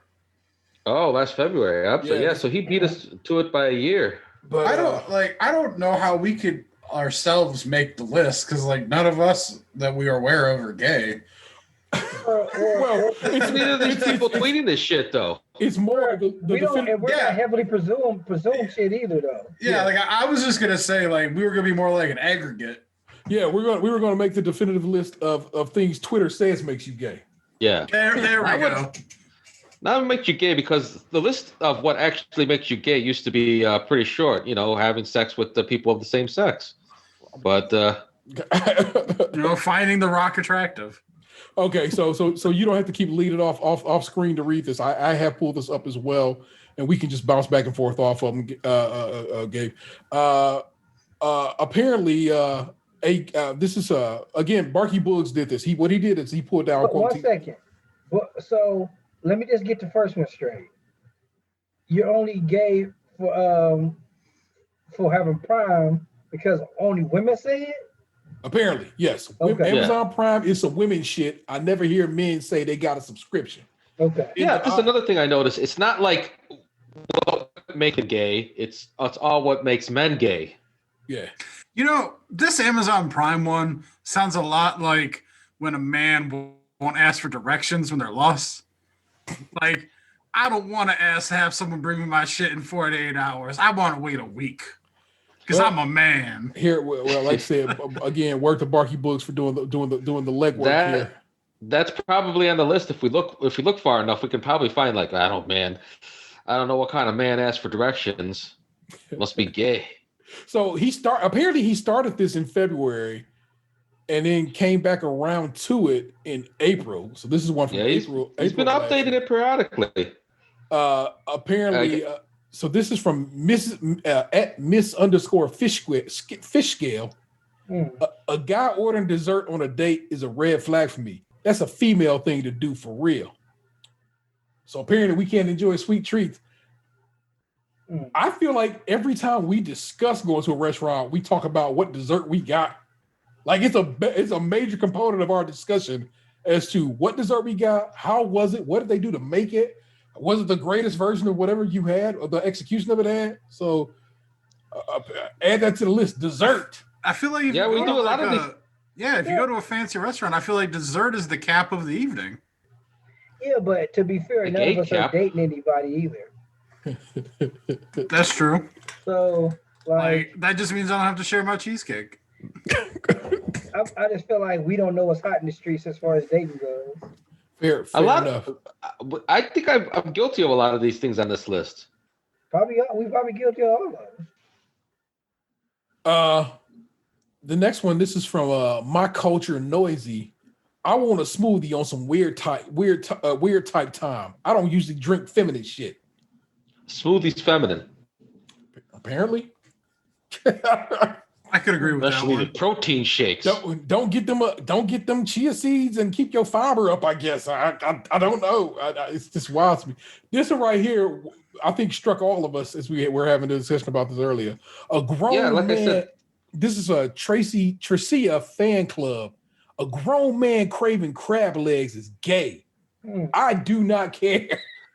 So she's just straight up. She didn't say, "Oh, it's not some feminine stuff." It's like a grown man craving crab legs is gay. I don't care. Yeah. But like that's random as fuck. Is there a crab dick between those crab legs? I like crab meat, but I've never craved it. Does that make me straight? She did say crave. You like crab rangoons, not crab legs, bro. Crab legs are a fucking racket. Like, who wants to put all that fucking effort into cracking that shit to suck out an ounce of meat? I guess that's why she think it's gay. Because you're sucking it out. Go get you some king crab legs from an appropriate restaurant. I think Anthony put me on to one some years back over there on his side of town, and it was a banger. Them crab legs was hitting. I'm not saying that it's not good. Like, I agree, the crab meat inside the legs is delicious. Right. I'm just saying, if they're not big legs, Sometimes the juice ain't worth the squeeze. Well, that's why you go for the king crab legs. Don't bullshit. Don't play yourself and get no whatever snow crab. The Chinese buffet though only ever has like the baby ones. I hear you. Yeah. No, the Chinese buffet on Mayfield, with the caveat that I remember one of our coworkers who grew up in Lyndhurst, Ohio, said, "Oh yeah, that's the place that got caught with actual cat there." So when I told T about that place 20 plus, right around 20 years ago, yes, I would recommend you get some actual king crab legs that they have there. But I don't know if I could recommend it now. But I kind of feel like a woman saying that about like, oh yeah, you must be gay eating king crab legs. She just think, I guess she feel like somebody eating crab legs look like they sucking dick. So is that does that go for the same for crawfish? Is it all crustaceans? Is it so? Oysters. Crab legs are the sea glizzy. The sea glizzy. I mean, also, I have never found myself sucking on crab legs. I crack the shit off them bitches and get in there and split that leg open and get that meat out with the little fork they hit you up with. And anytime I'm in Boston, I'm eating lobster. I actually don't like lobster from the taking lobster, cracking a whole ass lobster, because it's a lot of other things going on inside of a lobster. You like, yeah, that grayish stuff. Yeah. So it's like I'd rather them just bring me the meats of the lobster. Well, there's no manly way to eat crab legs. As long as you crave them, you're gay. I just don't like looking at the carcass while I'm trying to eat the meat. Like when I tried to do like the crawfish boil thing, their eyes were looking at me and shit, and like I couldn't do it. It was so gross. Never had a crawfish a day in my life because the way you have to eat them is you take their head off and you suck the meat out. And I'm like, it's like I'm not trying to disfigure my juice. You're supposed to suck the juice out of it. Oh well, and then people do be eating the head, and I'm like, no, I'm not. So yeah, like. I did what I could at that crawfish bake. I ate a lot of potatoes and corn. That's what's up. My man Seth, of course, Seth Macy, of course, who lives in coastal Maine, told me how the OGs they eat the what's called the tamale, which is that green gray part of the lobster. He said they spread it on like toast and crackers and shit. And I'm like, no, they also drink moxie out there too. Yeah, so lobster tail, lobster claws, that's about it. Anything else in there? I don't know. Make some bisque out that shit, my nigga. Keep it moving. So cringy when men have backpacks on. Jesus Christ. Backpacks? I remember. How am I supposed to carry my shit? I remember I had one of those. This was 2002, maybe. 2001, 2002. I had one of those like asymmetrical, like boot bags from the Gap. Yeah. And I remember this a woman was like, who I guess I seen for a little bit. She was like, I thought you were gay because you had that asymmetrical backpack. I was like, what? Okay. I know assuredly 1, 2, 3 of us rock backpacks. I believe one of us carries a briefcase and or an attaché case. So I mean, I guess that make one of us the manliest of all the G's up in this motherfucker. I don't know. I mean, that might have made a list too. You gotta carry your stuff in your hands like a man. I do enjoy like when I go to a store. Like, do you want a bag? Like, I'm like, no, I'm using my mitts. Niggas be drinking iced coffee like they wanted a hose or something. LOL. It's apparently iced coffee. It's like, well, well, joke's on this guy because using LOL makes you gay. Oh shit! From up further, hell yeah! That is T from Stone Mountain.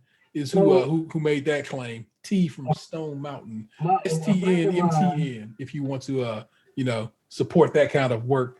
The one right underneath that really makes me laugh.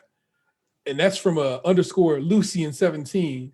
As a man, if you tell your partner to get home safe, you gay. Oh. Didn't say seems. He didn't mince words. He said you gay.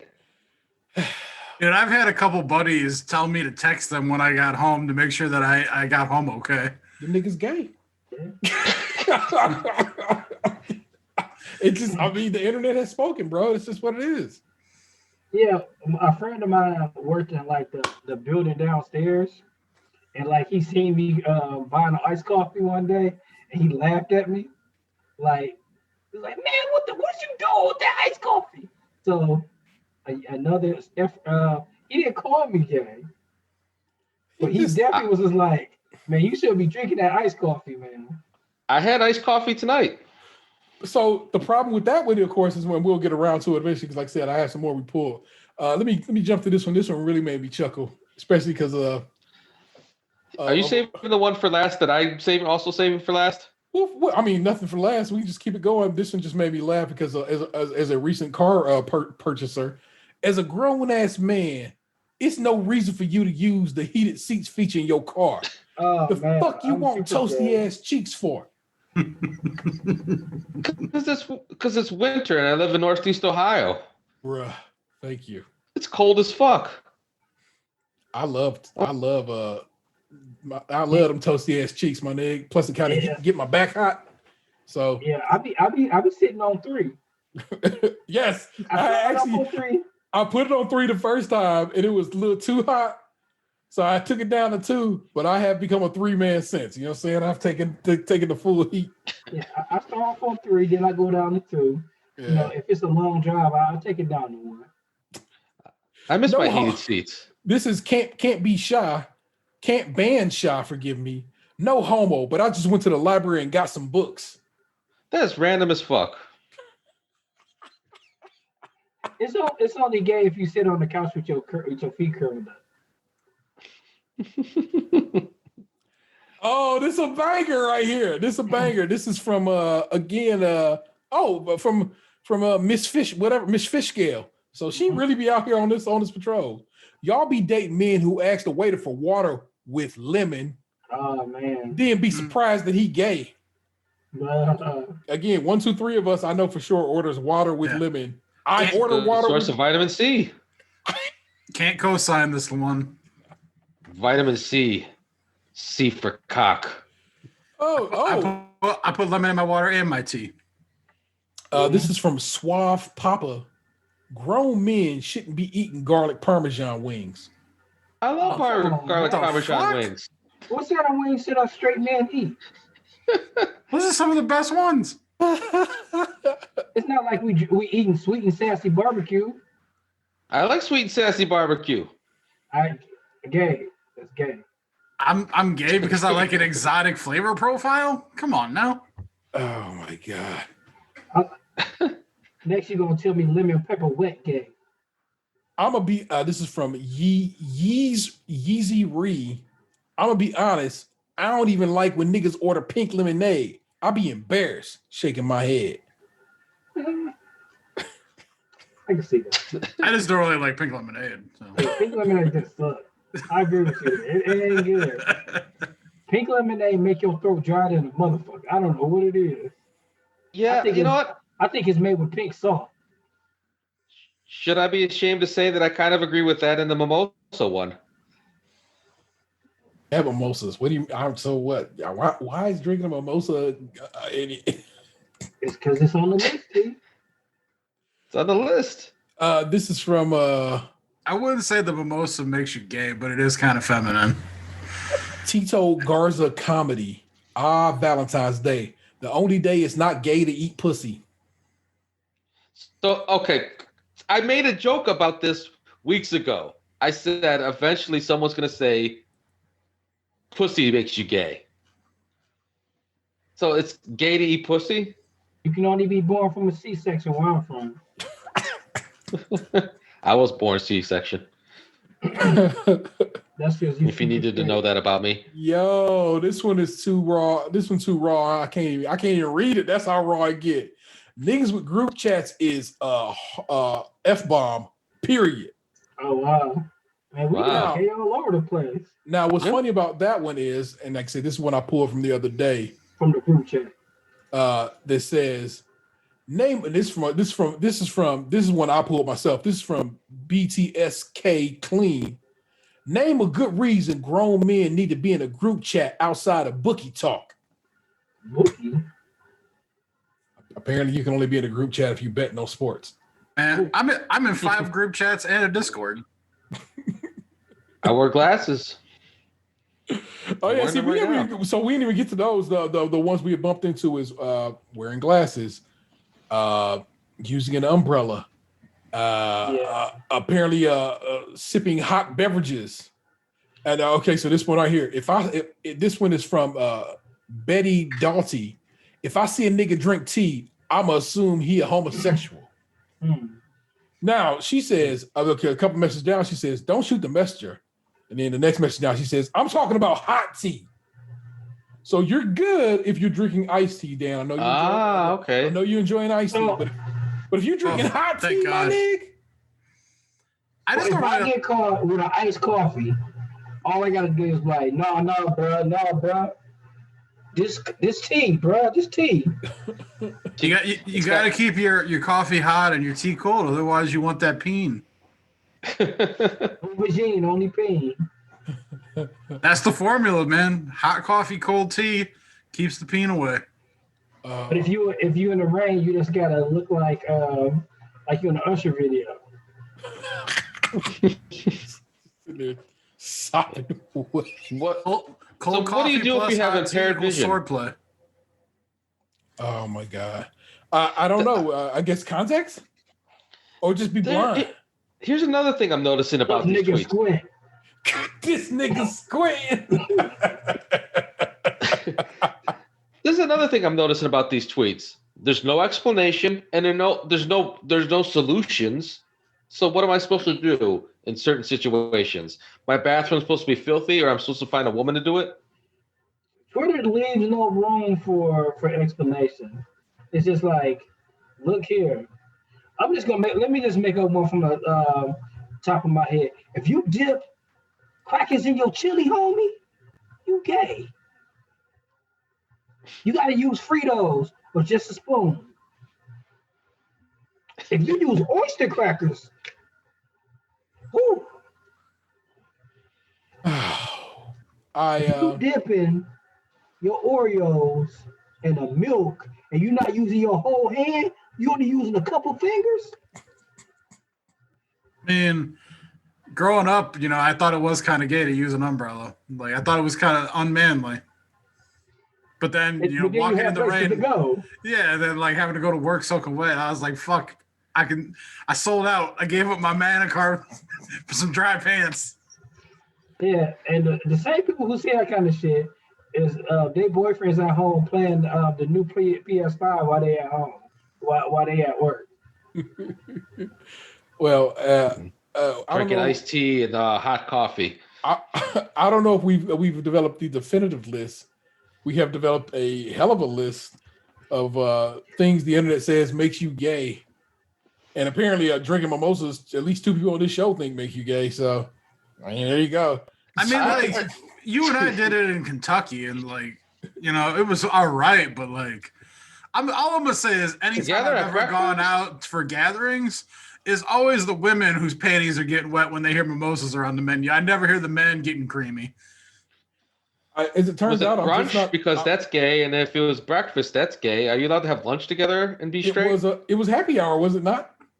Yeah, but for you and I, it was around happy hour. Like, we did it at dinner when we got into Kentucky. Yeah, but like, I went to like a buffet brunch thing like a year and a half ago, and they were doing like bottomless mimosas, and like the fucking women like that were with us, like their pants were like soaked. Like, oh my god, bottomless mimosas. Oh, I think that was the only time I've ever had a mimosa was with my man Dan. So yeah, it was the only time I've ever had it. So clearly I'm gay, and it wasn't very good. I was just man, it's like college. We were just testing it out. I was just about to say, I can see how a bottomless mimosa make you gay. If you're not wearing any pants, of course you reach over. Well, yeah, she came back through and like, you guys want another one? Because they were indeed. I mean, I thought they were they not bottomless or were they just cheap?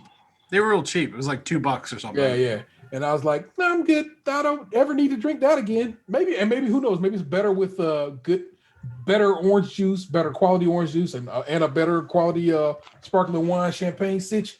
Maybe we just had a poorly made happy hour ass mimosa. You know, they were probably sitting on a lot of OJ and needed to get rid of it before the expiration. Can I read one of my favorite ones? No, go ahead, Gary. Oh yeah, you gotta read one of your favorites. Pop that off. No, I was gonna let Anthony go first. Okay. Like I like it like with a better grade of juice, like a mango or something like that. I don't think like champagne is like so dry. It's just not good to begin with. Probably liking champagne is gay. So Yeah, getting all that foam in your mouth is kind of weird. You don't like the way them bubbles tickle the back of your throat? So I like this one from Lade is Power, Lade. Unless he pronounces it like Sade, he's Lade. Which, hey, that's a little gay. I feel like with Twitter handles, it's open to interpretation. So however you want to pronounce it. It's okay. This is what he says. Any man who has an obscene amount of sex with a high number of women consistently over years is a potential undercover gay man. At least he offers an explanation, at least. Okay, let me throw that in quotes. He offers a quote-unquote explanation. Being a nympho/deviant is a gateway to homosexuality. It's why a lot of these rappers are gay. You so tired of pussy, you begin to explore. So apparently, pussy is a gateway drug to gay sex. Yeah. Having a lot of sex consistently with a lot of women makes you gay? Lade think so? This seems to be the antithesis of what gay is. Maybe I've been wrong this whole time. Maybe gay means something else. Maybe they just figure you'll get tired out and want to switch it up. Now, who am I to deny Lade his thoughts? Heterosexuality isn't like chili. After 3 days, it ain't like, oh man. I mean, like not another titty. You eat like 100 tacos in a row. Maybe you want a burrito now. Listen, tacos. Did you mean that? Just like that? I mean, I thought about it. I can eat tacos all day long. And goddamn right. And not only that, like I know my tummy gonna hurt. Like I'm putting sour cream on there, putting some salsa, some cheese. I know that I'm gonna have to take the Browns to the Super Bowl for the first time in 57 years. So it was like Will Chamberlain might as well be Liberace. He was 2 away. Fair point. Fair enough. That is our variation. Word to what's my man's name? Oh, let me get his name up again. Downtown Boogieton. Barky Boogs. Word to Barky Boogs for doing a good deal of the legwork for us. Like I said, this is something we've been talking about, and just turns out somebody had already did that shit. We late, and Barky Boogs out there doing the legwork. And again, like I said, I had a couple that Gabe, Nick Jew, and I had been discussing on Twitter over the weeks. So like the hot beverage and apparently being in a group chat, but and glasses. Again, then give me some solutions. What am I supposed to do to see? What am I supposed to do to stay dry? What am I supposed to do if I'm craving crab meat? I'm gonna just say one thing. Bad boys move in silence, Gabe. Oh my goodness! Every time I find one, I end up sending it to our group chat. Oddly enough, which apparently makes me gay, so I don't know what to do with that. And so, yeah, you need to cut that shit out. So I'm sorry. Maybe I don't know, but I'll just send it to a single individual. And maybe it can slowly make its way around. Gotta conga line that shit. Conga lines are gay. Is the group thing chat is the same as a gangbang? Like, what's the number make it a group chat? Is it 3? Is it 4? Is it 5? Maybe since it's only 4 of us, that we just under the mark. Oh my gosh. Oh yeah. Okay, I hear you. I hear you. I'm saying we don't ride deep enough for it to be considered a group chat. Although internet none of us are But, discussing sports. two of us wears glasses. I'm sure we all clean our bathrooms. How dare I? Oh yeah, I forgot about the cleaning the bathroom ones. It's wild out here, but I actually bought a new shower head and a new floor mat for the bathroom last weekend. that's what's I've up. been looking for a good shower curtain. I haven't found one yet. All I have is a liner. I don't have like a decorative curtain. Oh man. I've grown to fucking hate my bathroom, but like I don't feel like putting money into remodeling it.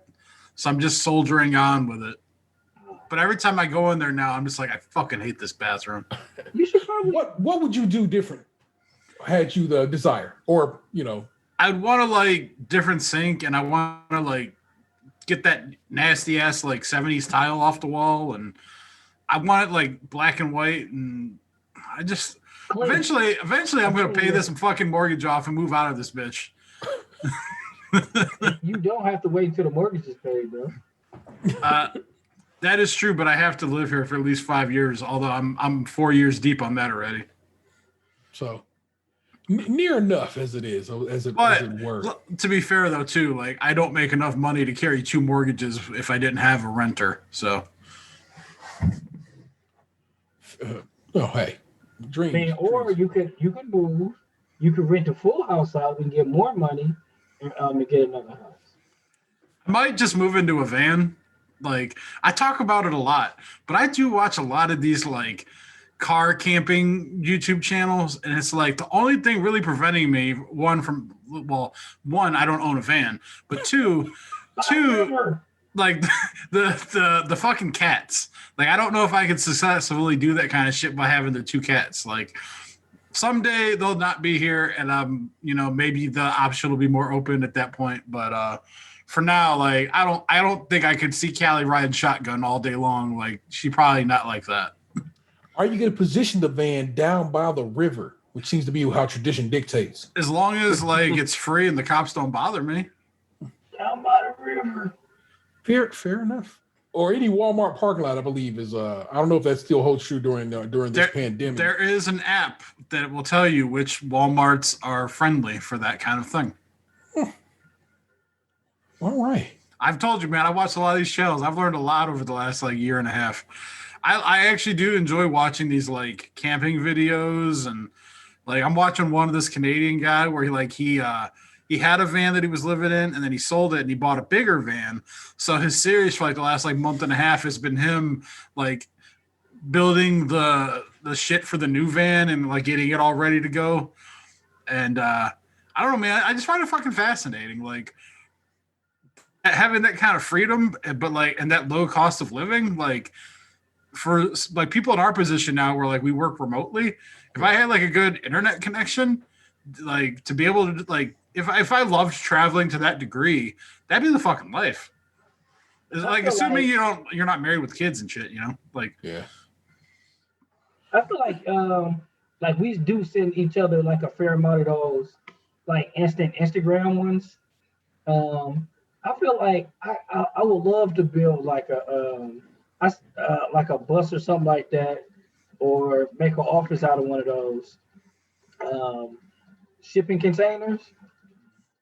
But what I also seen, which was fascinating, which I got distracted somehow. I don't know. I might have sent it to you, but it was like like one of those little buses, and inside of the shower was the toilet.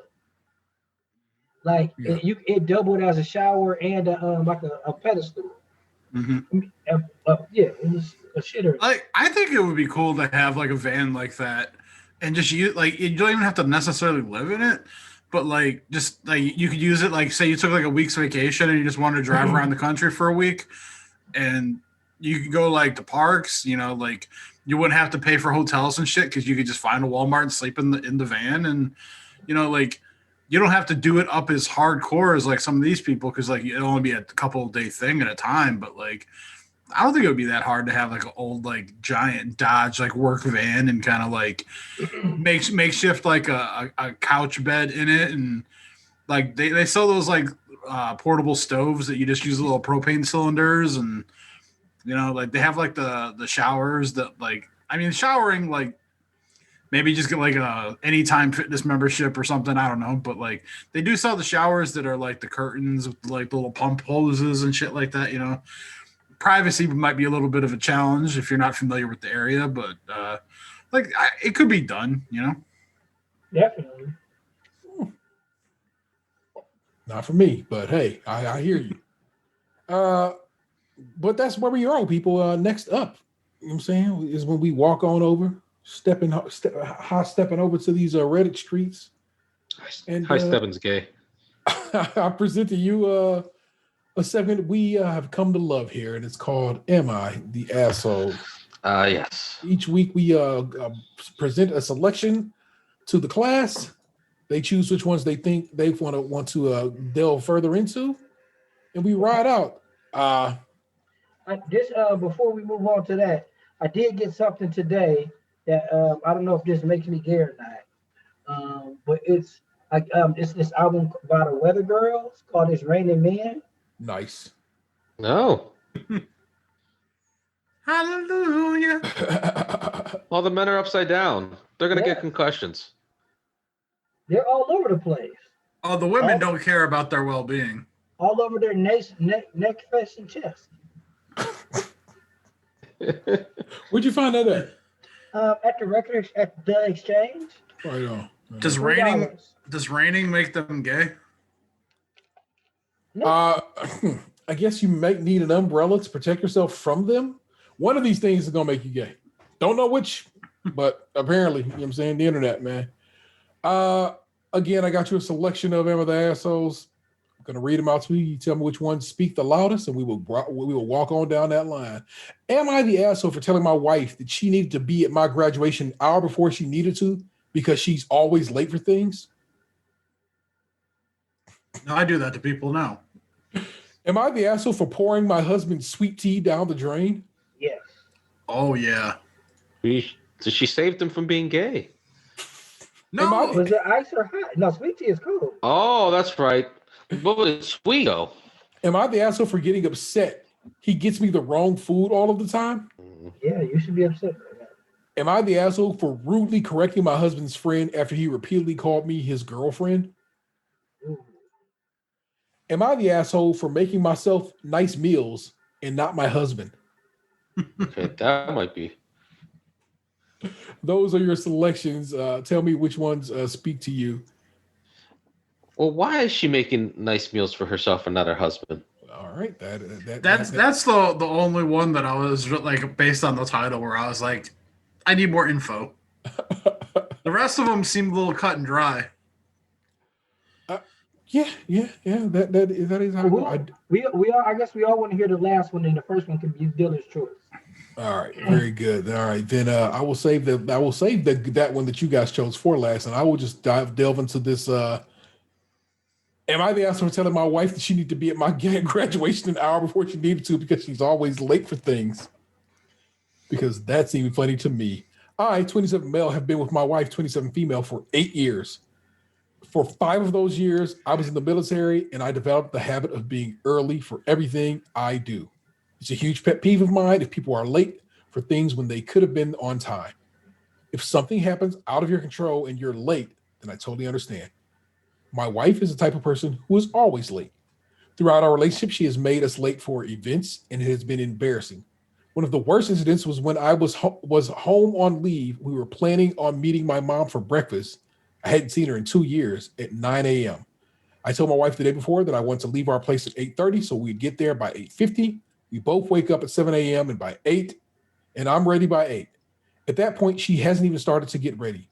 I remind her multiple times that we need to leave by 8:30, but she kept saying we have time and I'll be fast.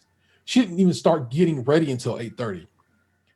Long story short, we were an hour late and we lost our reservation because of it. I was pissed, but kept it to myself until we got home. I told her that I hated that she always made us late and it can be embarrassing sometimes. She apologized and said that she would work on it. It never got any better. If anything, she would get short with me if I mentioned the time.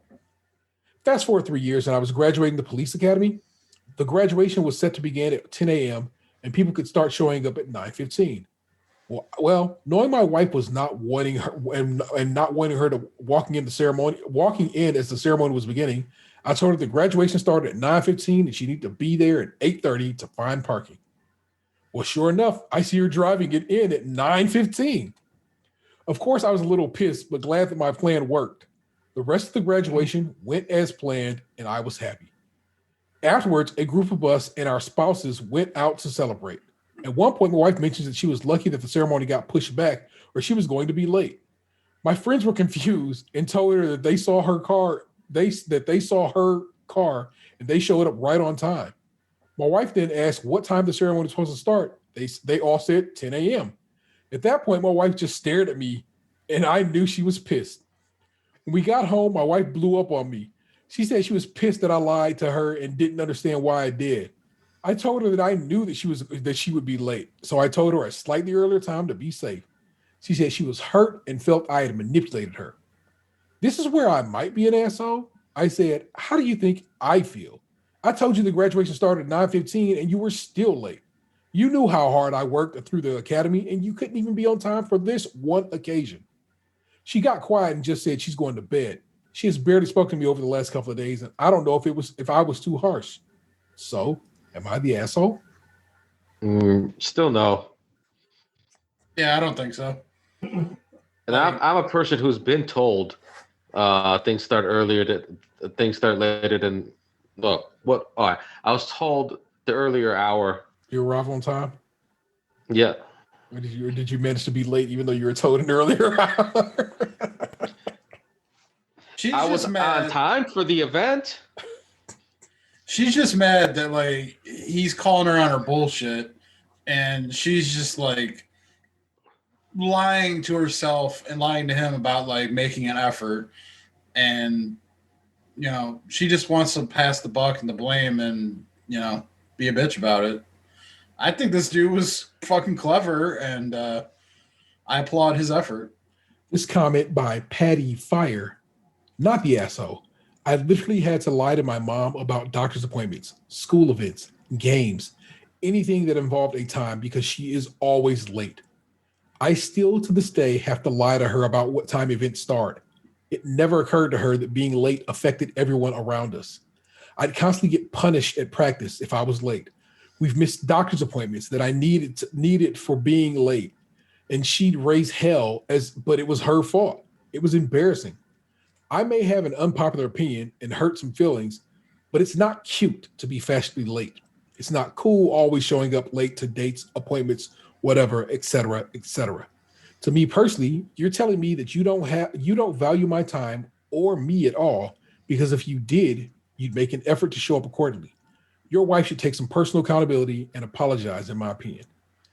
While I do agree with a lot of what that comment said, I would be remiss if I didn't mention the fact that there are some people that can't help the fact that they're late because mentally they don't have a concept of time. Mm-hmm. My buddy, who I've spoken about on the show, recently is being brainwashed. He has like ADHD or something, and his particular subset of whatever, he like literally can't focus on time, like the actual concept of it. So he's fucking late to everything. Because he doesn't understand like the flow of everything. He can't organize in his mind. Like he was supposed to be over here at my house last Sunday to watch the wrestling pay-per-view, and he showed up an hour and 45 minutes after it already fucking started. Like, he does that shit constantly. Like, we were supposed to go to that New York Mets game for my birthday a couple years ago when we were in New York. And, he insisted that we'd have plenty of time if we went over and saw, like, the Twin Towers, and then we could do all this other shit. Like, he couldn't, like, it's why I always plan everything, because he literally can't, like, to him, there's time for everything, when that's not the actual case, because he can't plan properly. He's just not capable of it mentally. This is by terrible words. A lot of times being perpetually late for things is a sign of a serious anxiety. My partner used to always be late for everything, and it caused a lot of problems for us. after a while, she saw a doctor and was put on proper medication. Now it rarely happens. That's why I felt like it went with what you were just saying about sometimes the brain is not functioning at the level it needs to know that you got to be in motion. Mm-hmm. And you have any opinion on this? And have you been kind of? No, I've done it before. I've definitely done it too. Like especially with like party start times. And I'm feeling like I'm probably got to go through this shit tomorrow night. Because like the people that I'm gonna go visit my grandmother with, like especially my stepmom, she is one of those people where it's like you have to put the fucking clock on the wall at a different time than it actually is. Because if you don't, she's gonna be fucking late to everything. So my kid's grandma is like that, where they set their clock 15 minutes early or whatever like that. Yeah. But I feel like they know they've set their clock 15 minutes early. And then it ends up not solving anything because they know, and then they just fucking work around it. Like it works for a little bit until they remember, and then it's worthless. I feel like somebody has a surprise set their clocks at 15 minutes ahead and not tell them. You know what I'm saying? Mm-hmm. Like while they sleep or away one day, just every clock in the house gets 15 minutes, man.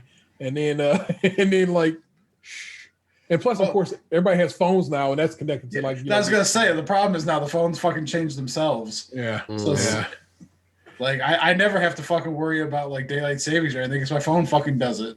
How wild! Well, I have to change the alarm clock on the nightstand because I have one of those like 1980s like brown alarm clocks that my grandmother gave me like 20 years ago. But other than that, the phone changes itself, and then like I don't even set the microwave. Fair enough, man. Am I the asshole for making myself nice meals and not my husband? So I preface by saying me and my husband have vastly different tastes in basically everything. Hold on, wait a minute. I'm gonna jump back to that other one right quick. If throughout 5 years of being together, this woman has never once or has just not developed the ability to be respectful of your time, to the point where like you missing appointments and dates and shit like that there, and it is not being diagnosed to be some kind of mental issue or something to that effect, I would seriously begin questioning why the fuck I'm with that person. Wow, that's a deal breaker. Nah, I do got something to say. I don't think I am going to tell you right now. I'm a person who has been divorced. I don't play when it comes to this shit at this point. It don't take much for me to say like fuck this. It just don't, because like I said, I was with a person for a long time before I got divorced, and so I'm not wasting any more of my life on some fuck shit. So I'm just I would just advise that little young G that maybe that just ain't the person for him, assuming she's just being a dick and not any kind of issues like that. I do feel like he's not the asshole in the situation, but at the same time, he was in a regimented job where he had to be on time, and like it was forced into his head. It's his demeanor. And so it's part of him being. Vanessa is a person who wants to go places early all the time. It is something I have to kind of not just like I want to be on time. No, she wants to be early because early is on time. That is from years of her being in band. My kid, Xander, has to be the same. His band is always like, yo, what really is on time is 15 minutes early. I don't like that. I think on time is on time, but fine. Fuck it. The operation that you are living within says on time is actually 15 minutes early, which is, again, makes me insane, but whatever. I do feel like he's not the asshole, but at the same time, like, to the caveat, I know a lot of people who are military. A lot of times they're assholes, mm-hmm. Especially when it comes to like being on time and stuff like that. It's like it's ingrained in their brain. Now it's like I can do it. Why can't you? Because I wasn't told for 7 years that I have to be on time, or I'm gonna hit you with a sock full of soap.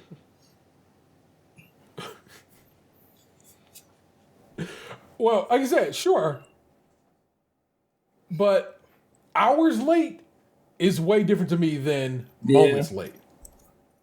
15 minutes late, sure. You got to find parking or, you know what I'm saying? Like you had to drive all the way to the top of the structure to find a space. That you can write off. Not starting to get ready when I told you I had to leave the house at 8:30 means you're just disrespectful of my time. Assuming, again, that you don't have some kind of issue that needs to be discussed with a medical professional. Let's jump back to this other one. But yes, it is not just a deal breaker. It is you are disrespectful of my time. Thusly, you are disrespectful of me. And I got to wonder if what we doing here at that point. Okay. That's why I say that, Gabriel. You seem taken aback by it the most. I wasn't like, oh, how dare he? But I was just, it did surprise me a bit. I'm just saying you did seem like taken aback by us. That's what I'm saying. But again, let's jump back over to nice meals. So I prefaced by saying me and my husband have vastly different tastes in basically everything, and for the most part, it doesn't matter. But we clash heavily when it comes to food. Before we met, I basically never ate out, drank nothing but water and unsweet tea, with the occasional juice, and ate mostly vegetarian, always pretty healthy meals. When we started dating, I started eating out a lot more because that's what he always wanted to do, and I'm honestly easily influenced. I learned pretty quickly that he doesn't like anything. That includes anything other than a variation of meat, cheese, and starch, rice, bread, pasta, potatoes. Not a single vegetable other than corn. No dairy except butter. No fruits, no grains, nothing. He also hates a majority of seasonings. I ended up adapting my cooking to suit his taste, occasionally making myself healthy sides, but it bothered him so I mostly stopped. I tried to at least have healthy lunches or choose healthier options when eating out, which was still regularly. Eventually, we had a daughter, and now that she's getting old enough to eat with us, I'm pretty much done with how we eat. I don't like eating like this. I've gained weight and I feel out of shape. My body feels awful. Whatever. And I don't want our daughter to grow up not eating anything healthy and substantial. So I stopped agreeing to fast food and made him only get it for himself and started cooking nice meals again, which he of course hates. I've begged him to at least try and find something remotely healthy. He likes eating. Quite frankly, my food doesn't even taste healthy. Our friends and family rave about how delicious it is, even when it has stuff they normally don't like in it. It really shouldn't be that hard, but he refuses. So I told him he can make his own meals if he doesn't like ours, that I'm tired of eating unhealthy all the time. He accepted it at first, but he's gradually been getting more upset about it. He says it's not fair that we have these nice meals and he's stuck eating crap. I told him he's free to join, and what he's making himself is literally the same thing I'd make him anyways, minus some fancier things, and that I'd be willing to still make some of the fancier ones, just not so often. But he says it's not the same, and he wants nice healthy meals like ours, and it's not fair that he's being excluded. I told him unless he's willing to let me add spices and vegetables to meals, I can't make him healthy meals. I literally can't make him healthy meals like ours. There's only so many ways you can make a meal with just meat and starch, and you can only make it so healthy. Now he's been pouting because he says it's not fair. He's the only one who doesn't get good food, and that I could at least try to include him, and I'm being an asshole by not trying. I think he's being ridiculous.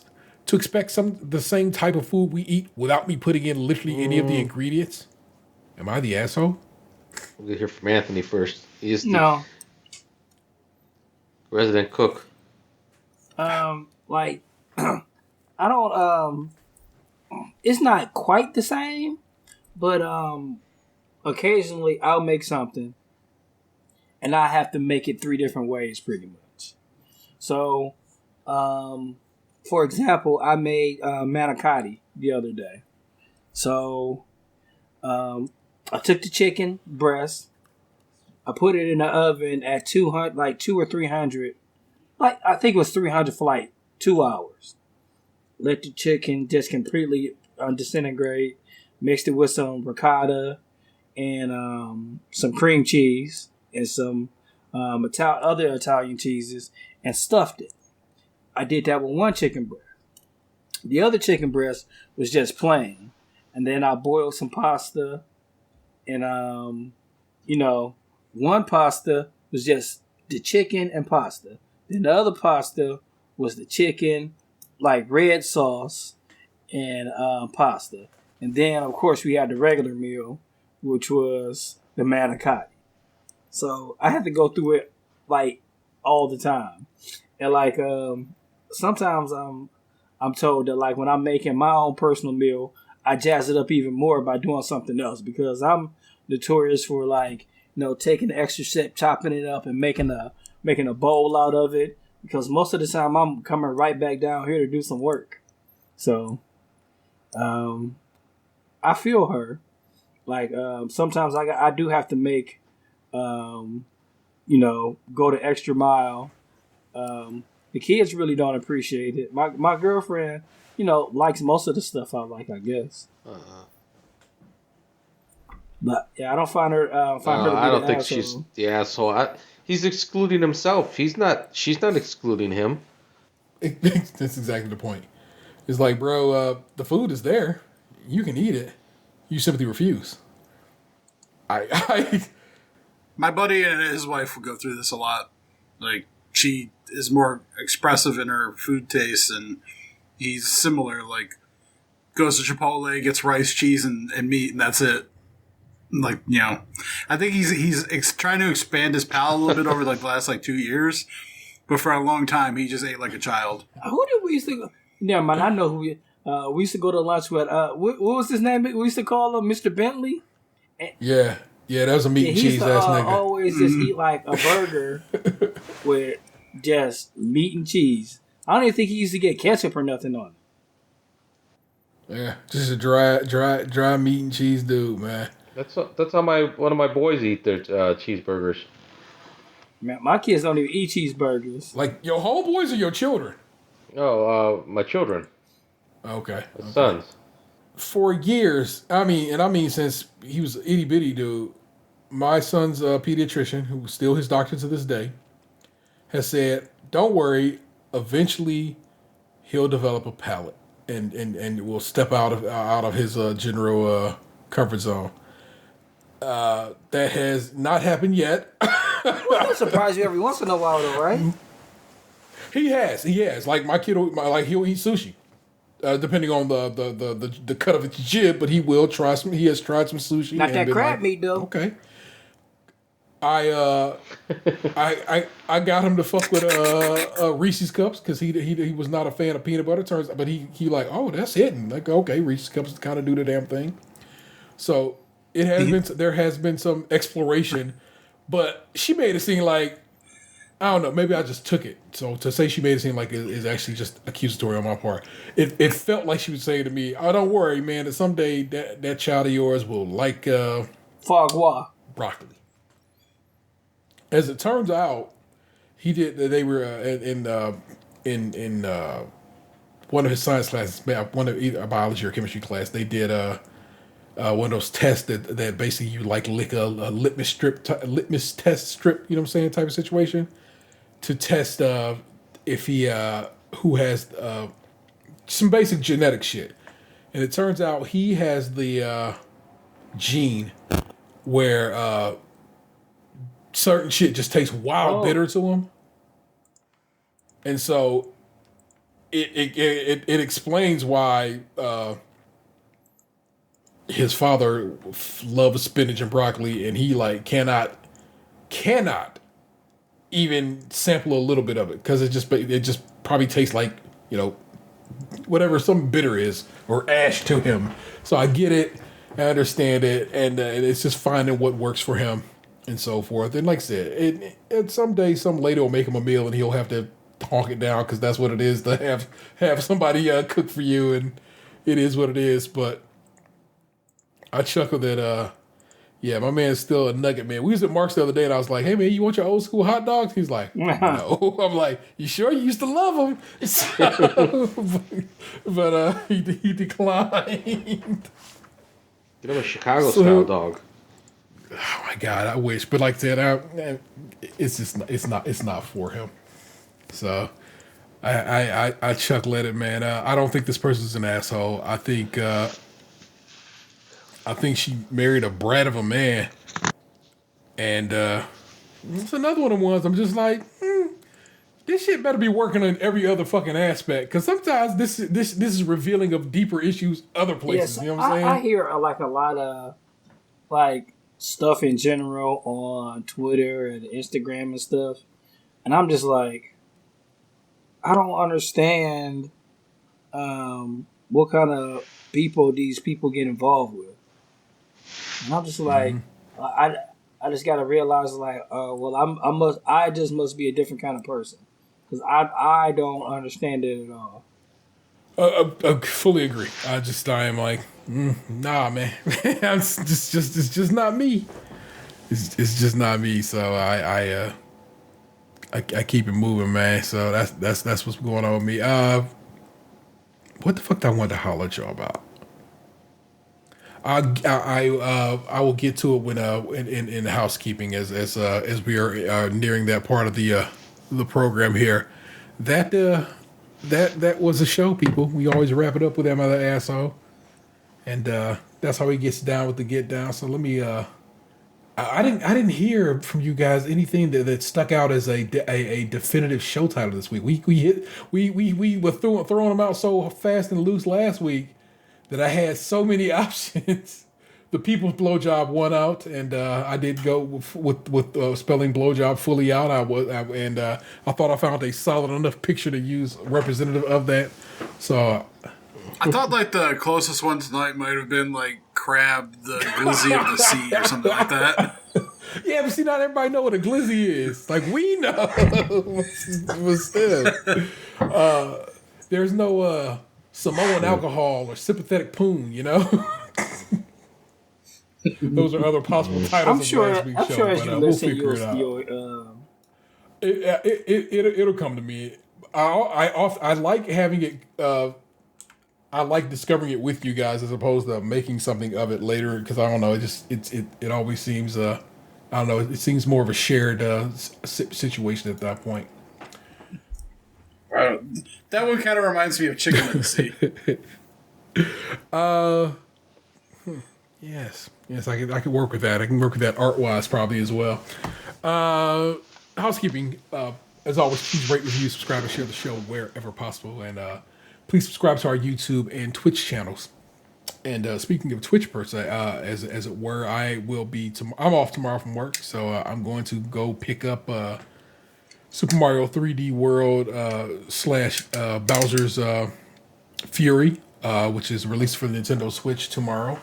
And I'm wild hyped to play it. And Vanessa was like, "Yeah, I want to play that with you because it's a 4-player game." And I was like, "Oh, we can get on that. We can stream that on the old Twitch channel." So Ness and I will probably be streaming at some point over the next few days on Twitch, playing some Super Mario, and I'm hype about that because I guess now with the get down. What are the rest of you playing? I don't know if you jumped on anything new after finishing up Streets of Rage. I finished Grand Theft Auto on Sunday.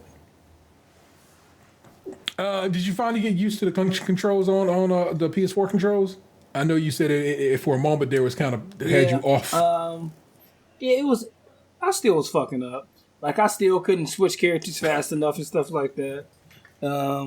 But matter of fact, I meant to send you a message earlier because they had the Crash Bandicoot, like the first 3 games on PS4, and I got it from what's that? GameFly.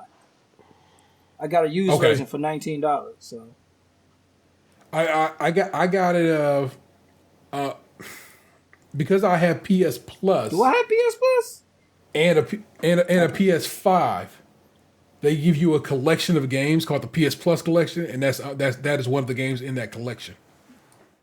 Crash 4 just got announced this week for Xbox, Switch, and PlayStation 5, the Xbox Series consoles. So if you already own it on Xbox One and PlayStation 4, you can upgrade to the newer version when it comes out for free. So some advice even saying to you out there, if you can find that at a player price somewhere, then you just got a free upgrade to the more expensive version that's coming out here. I just wanted I wanted to get a game that that the boys can play too. That Crash is a hard ass game. I do remember Crash, but Emery, I never got it past like the second level of Sonic, and the boys play. Mm-hmm. He beat he's been playing. He's been doing pretty good.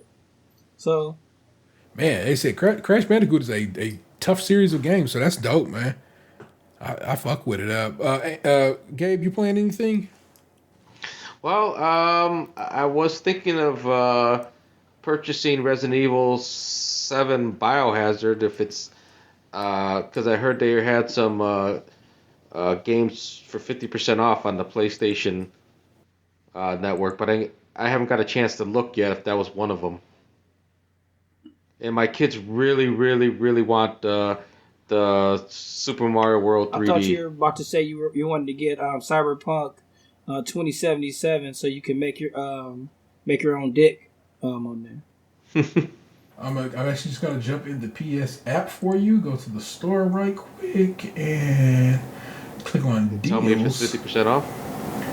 So they have a bunch of different deals, PS4 games. And let me see if I see Resi amongst those. $10. It's on sale. Offer ends 2/18/21. So Resident Evil 7 is $10 on PlayStation on the PlayStation Store. So I would if you're thinking about getting it. Shit, yeah, better. Now might be the time. 3D World, like I said, comes out tomorrow. It actually is $10 cheaper at Walmart, so I will be copying it from Walmart. And if you didn't know, that's the move. Like I said, I know they're evil, and there's no ethical consumption in the consumer world. Under capitalism, it just can't be. It just can't be. So you can slide on over to Walmart and save yourself $10. Box, anything you playing right now? Just pocket pool. Right on, bro. Hope you win. And also, I guess for the phone game, I've been playing. It's a new Angry Birds out. One of the things, oddly enough, that I miss the most is you pulling out the damn stylus and working out whatever game has whatever mobile game has got its hooks in you, man. I just saw. I was looking through some of the back catalog today. I was looking through, just trying to figure out some show business, and we had to say goodbye to Tetris Blitz about a year ago, or right around now. That fucking sucked, man. So I know, and so I oftentimes find myself wondering what mobile game you are fucking with, right? Especially. While you're at home. I don't really get to. I try not to play at home because most of the time, like my free time is working, and then but it's called Angry Birds Journey. I've been playing. I downloaded Fruit Ninja 2 the other day, and it is just Fruit Ninja. It really ain't got much difference. And a callback, Dan. You're not carrying two swords. You can play it online with against other people and so forth, but and the graphics, the fruit does look more realistic, I guess. But a callback, Dan. I've been playing on Subway Surfers a little bit. Yeah, I was surprised to know that shit's still around. Like, yeah, they have like toys and shit. Was playing now. that shit the other day on his phone. So the boys both had Kindles, and this is one of the things I wonder. I was thinking, I guess often we probably think about, like, what am I going to talk about on the show this week? And one of the things I was going to mention is, like some of the simple shit I do, or some of the simple stuff I know, and my kids are like, what the fuck? You know that? You did that before? And, like, me being able to knowing how to play Subway Surfers would just bring them so that, like, it stops everything in their world. Like, they'll see me playing Subway Surfers and going and dipping and diving, and they be like, "Holy shit, you're the man, Dad." I absolutely love it. I'm this just dope, man. And I know gaming is not normally our space, but I know, like I said, we have plans to try to stream this game, and I figured I'd ask because we all pretty much game a bit now. So that's what's hype. Super Mario 3D World, people. I'm very excited to have it. If you never owned a Wii U and never played it, it is seriously hands down one of the best 3D Mario games ever made. And then they got the audacity to throw in a whole extra little bit of game for you. So you should have it. It should be in your collection. Get down with the get down on that one. If you want to support the show financially, help us buy some video games and shit. That'd be good. That'd be dope. And have a few bucks to toss our way. Well, you can join us over on Patreon, where members of the $5 and above tier get extra content each month and early access to new shows. Box and are working behind the scenes on some new shit. So that is a sooner than later situation. And so get ready. You know what I'm saying? It's happening out here, people. And we also have merch available over at tpublic.com/user/stage, Krunchy and Milk, all one word. If you give us some feedback or write us a little letter, you could be entered into a contest to win yourself one of those shirts. I just got some shirts from TeePublic the other day. Very well done. Our podcast logo pops so well that I had people reaching out to me in the DMs and on because I posted on my personal Instagram the other day. And they was like, "Yo, where can I get that shirt at?" And I was like, "Okay, that's what's out in the streets." I go and I dig that. So I'm telling you, our logos are hot. They are hype as fuck, and you should probably be rocking them because they're a real crowd pleaser. I'll tell you that. I've recently received 3 T-shirts from TeePublic. I'm saying so. We out here, people. Feel free, give us a call. 216-302-8763. That's 216-302-8POD. We'd love to hear from you. That is yes, Tatum it may be. It's Lunchbox 2099. Until I change my name. Frozen for how long would you guys think Gabriel has been frozen on the screen? Frozen? At least 15 minutes. I didn't even know that. Professionally frozen.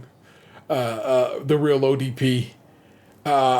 I am the Internet Table 713. You have just been podcasted to, and I know you loved it. At least the tip. Peace. Tip is gay. It's just the tip. You beat me to it. Hey, what happened to you? You used to be beautiful.